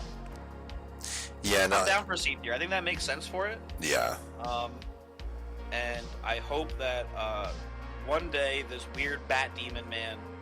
I mean, he's got a skull on his head, so I feel like maybe there's going to be some like undead beast that he can work with. That'd be kind of cool at some point. Yeah, that would be cool. Light comes back, but who knows? Right. He's kind of a weirdo. Yeah, I think he could probably use a slight buff. Even though I think he's pretty middle of the road, but it would be cool if he did something a little bit more, just to be a little more interesting. So, I got the pronunciation on this one too. Werfel. Oh, he's German? German. Interesting. I didn't realize the demons here could be German. Yeah, apparently Werfel is of German descent. I like Werfel better. Yeah. It's hard for me to remember to actually say Werfel. Okay, so maybe we'll say Werfel for now. Yeah. Unfortunately, Werfel is terrible. Yeah, I'm right there with you. This guy sucks. It's so. Would it be the end of the world if Werfel just made all of the units in the shop half cost? You think that would be broken? It might be. It might be. So now, with that in mind, this is terrible. Right. If that is debatably broken, yeah, all of them getting 1/5 of that effect is not very good. Right. And I've even had games on Werfel where I high roll. Werfel. And it still sucked. Like, it's like I somehow got every unit I wanted discounted somehow. And I still couldn't win. Yeah, it's just I don't know. Like, it's just I am not in the business of buying my units at random. So yeah. I don't like this buff being applied to my units at random. Right. It's basically worse than Batabat early, and then probably worse late. You know. I don't know about worse late. I think you'll have like let's say you have 7 late game combats, right? Right. And you just every time in your first shop you get a spell worth playing. And there's on average, let's say there's 1 unit worth buying in your shop. Like the math just doesn't work out well. You might get like a good discount one time. Right. In like the late game of a game where like that cost reduction matters more in the late game because it's a bigger cost reduction if it's just having the overall cost. And also, does it round up or down? What's going on with that there when it has the cost of a unit? I believe it rounds down. I don't recall off the top of my head though.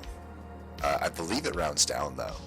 That's cool. Yeah. It's still terrible, but it's still like I don't know. Like it's like okay early. I will say that because you're a little less picky with your units. I still think it isn't always good though early, and if I just keep getting stuck with water elementals, that's not very good, right?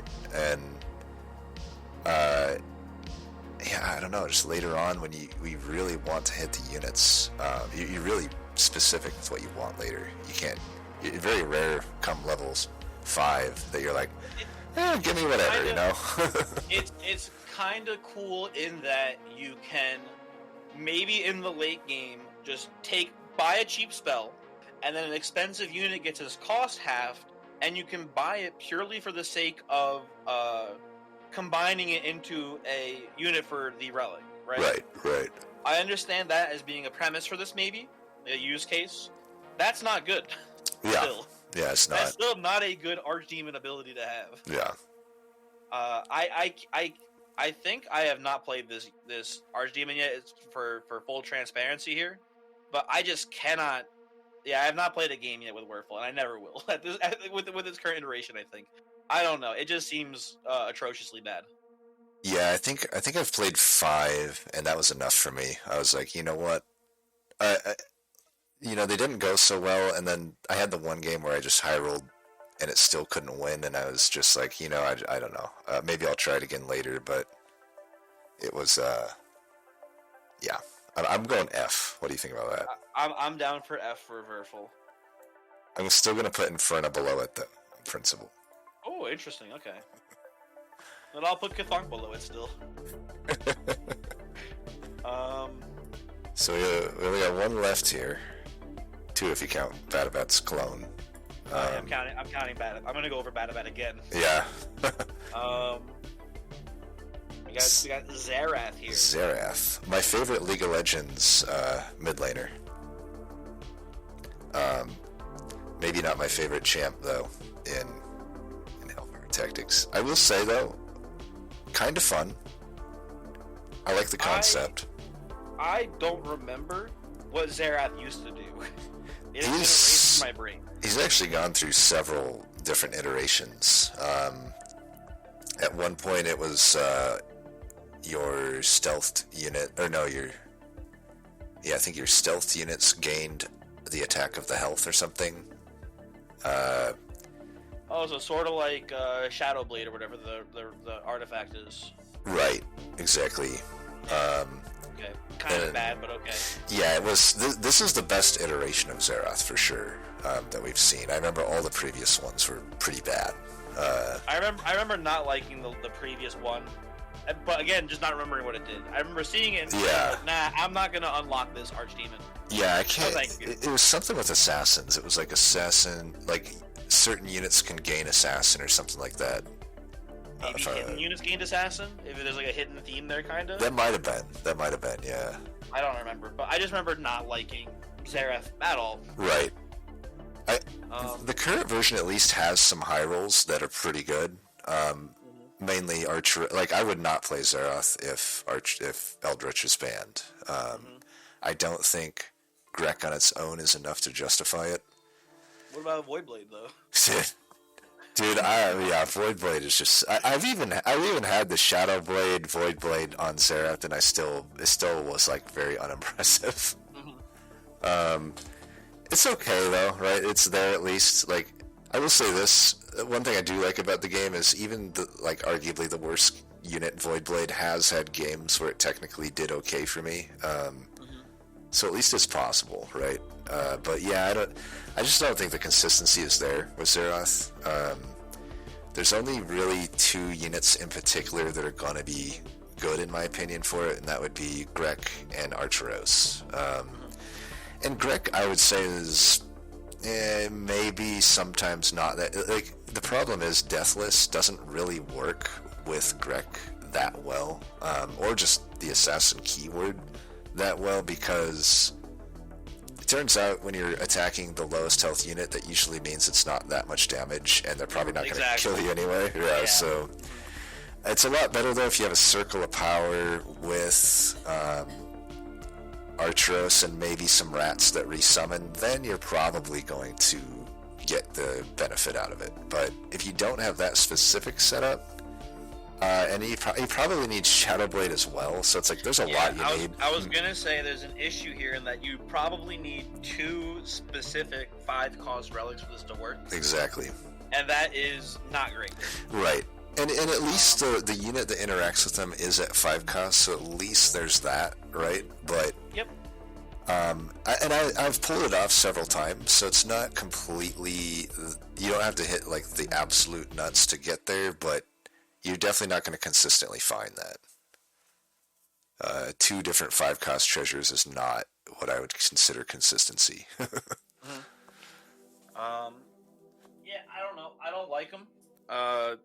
I also I'm pretty sure unaligned as far as units are concerned, right, you can just have greeners be banned. Yeah, you can have both greener and Eldritch Eldritch. be banned. Yeah, and then everything's just ruined. Right. So it's same at least thoughts for me as Batabat, where it's just like beasts aren't supported enough. Assassins kind of also. I mean, assassin units are just good, right? Targeting low health units is a cool ability and is often very strong. Right.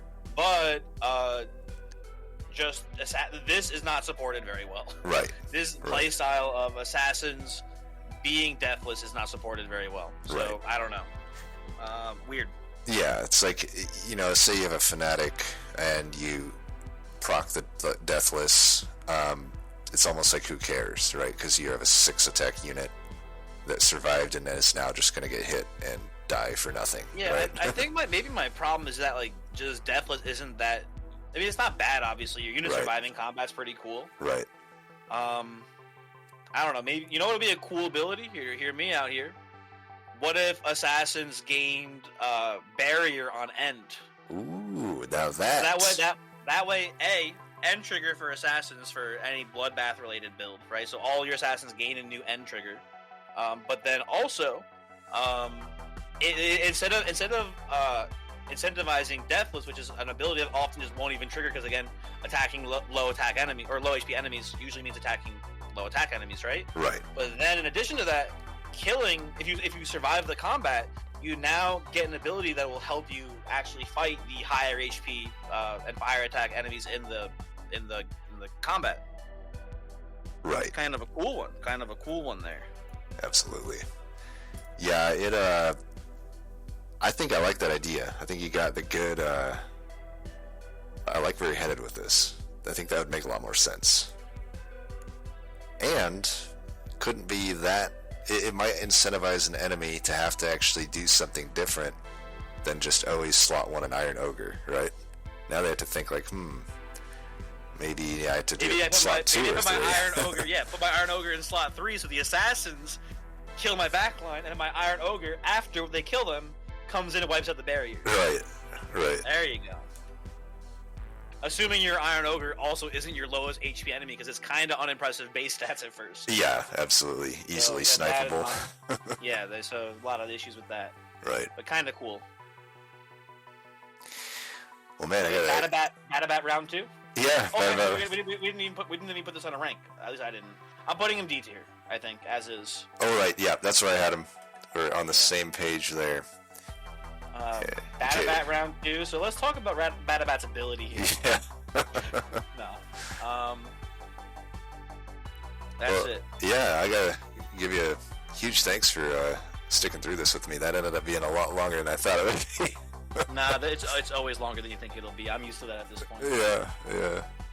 Yeah. Gabriel, thank you for having me. Oh yeah, this thanks. Was a fun thing to record with you. Yeah, likewise. That was awesome. What do you got going on your channel these days? Anything you want to promote? Not really. Just playing a bunch of stuff. Still playing 20 minutes till dawn. Nice. Stream wise, I've been playing Pokemon on stream, usually on Sundays. So if you're interested in that, you can come check it out. I'm doing Kaizo Ironmon runs. If you don't know what that means, you probably aren't interested, so don't worry about it. But if you are, maybe come check it out. Whatever. Gabriel, how about you tell people what you're up to? pretty much this, yeah. Just I'm all in. You know, I'm semi-retired from Monster Train. It's pretty much all Hellfire Tactics lately, and yeah, enjoying it. Been streaming the weekends if anyone ever wants to check by. Usually early morning. Well, yeah. Cool. Bye. Yeah, cool. Bye.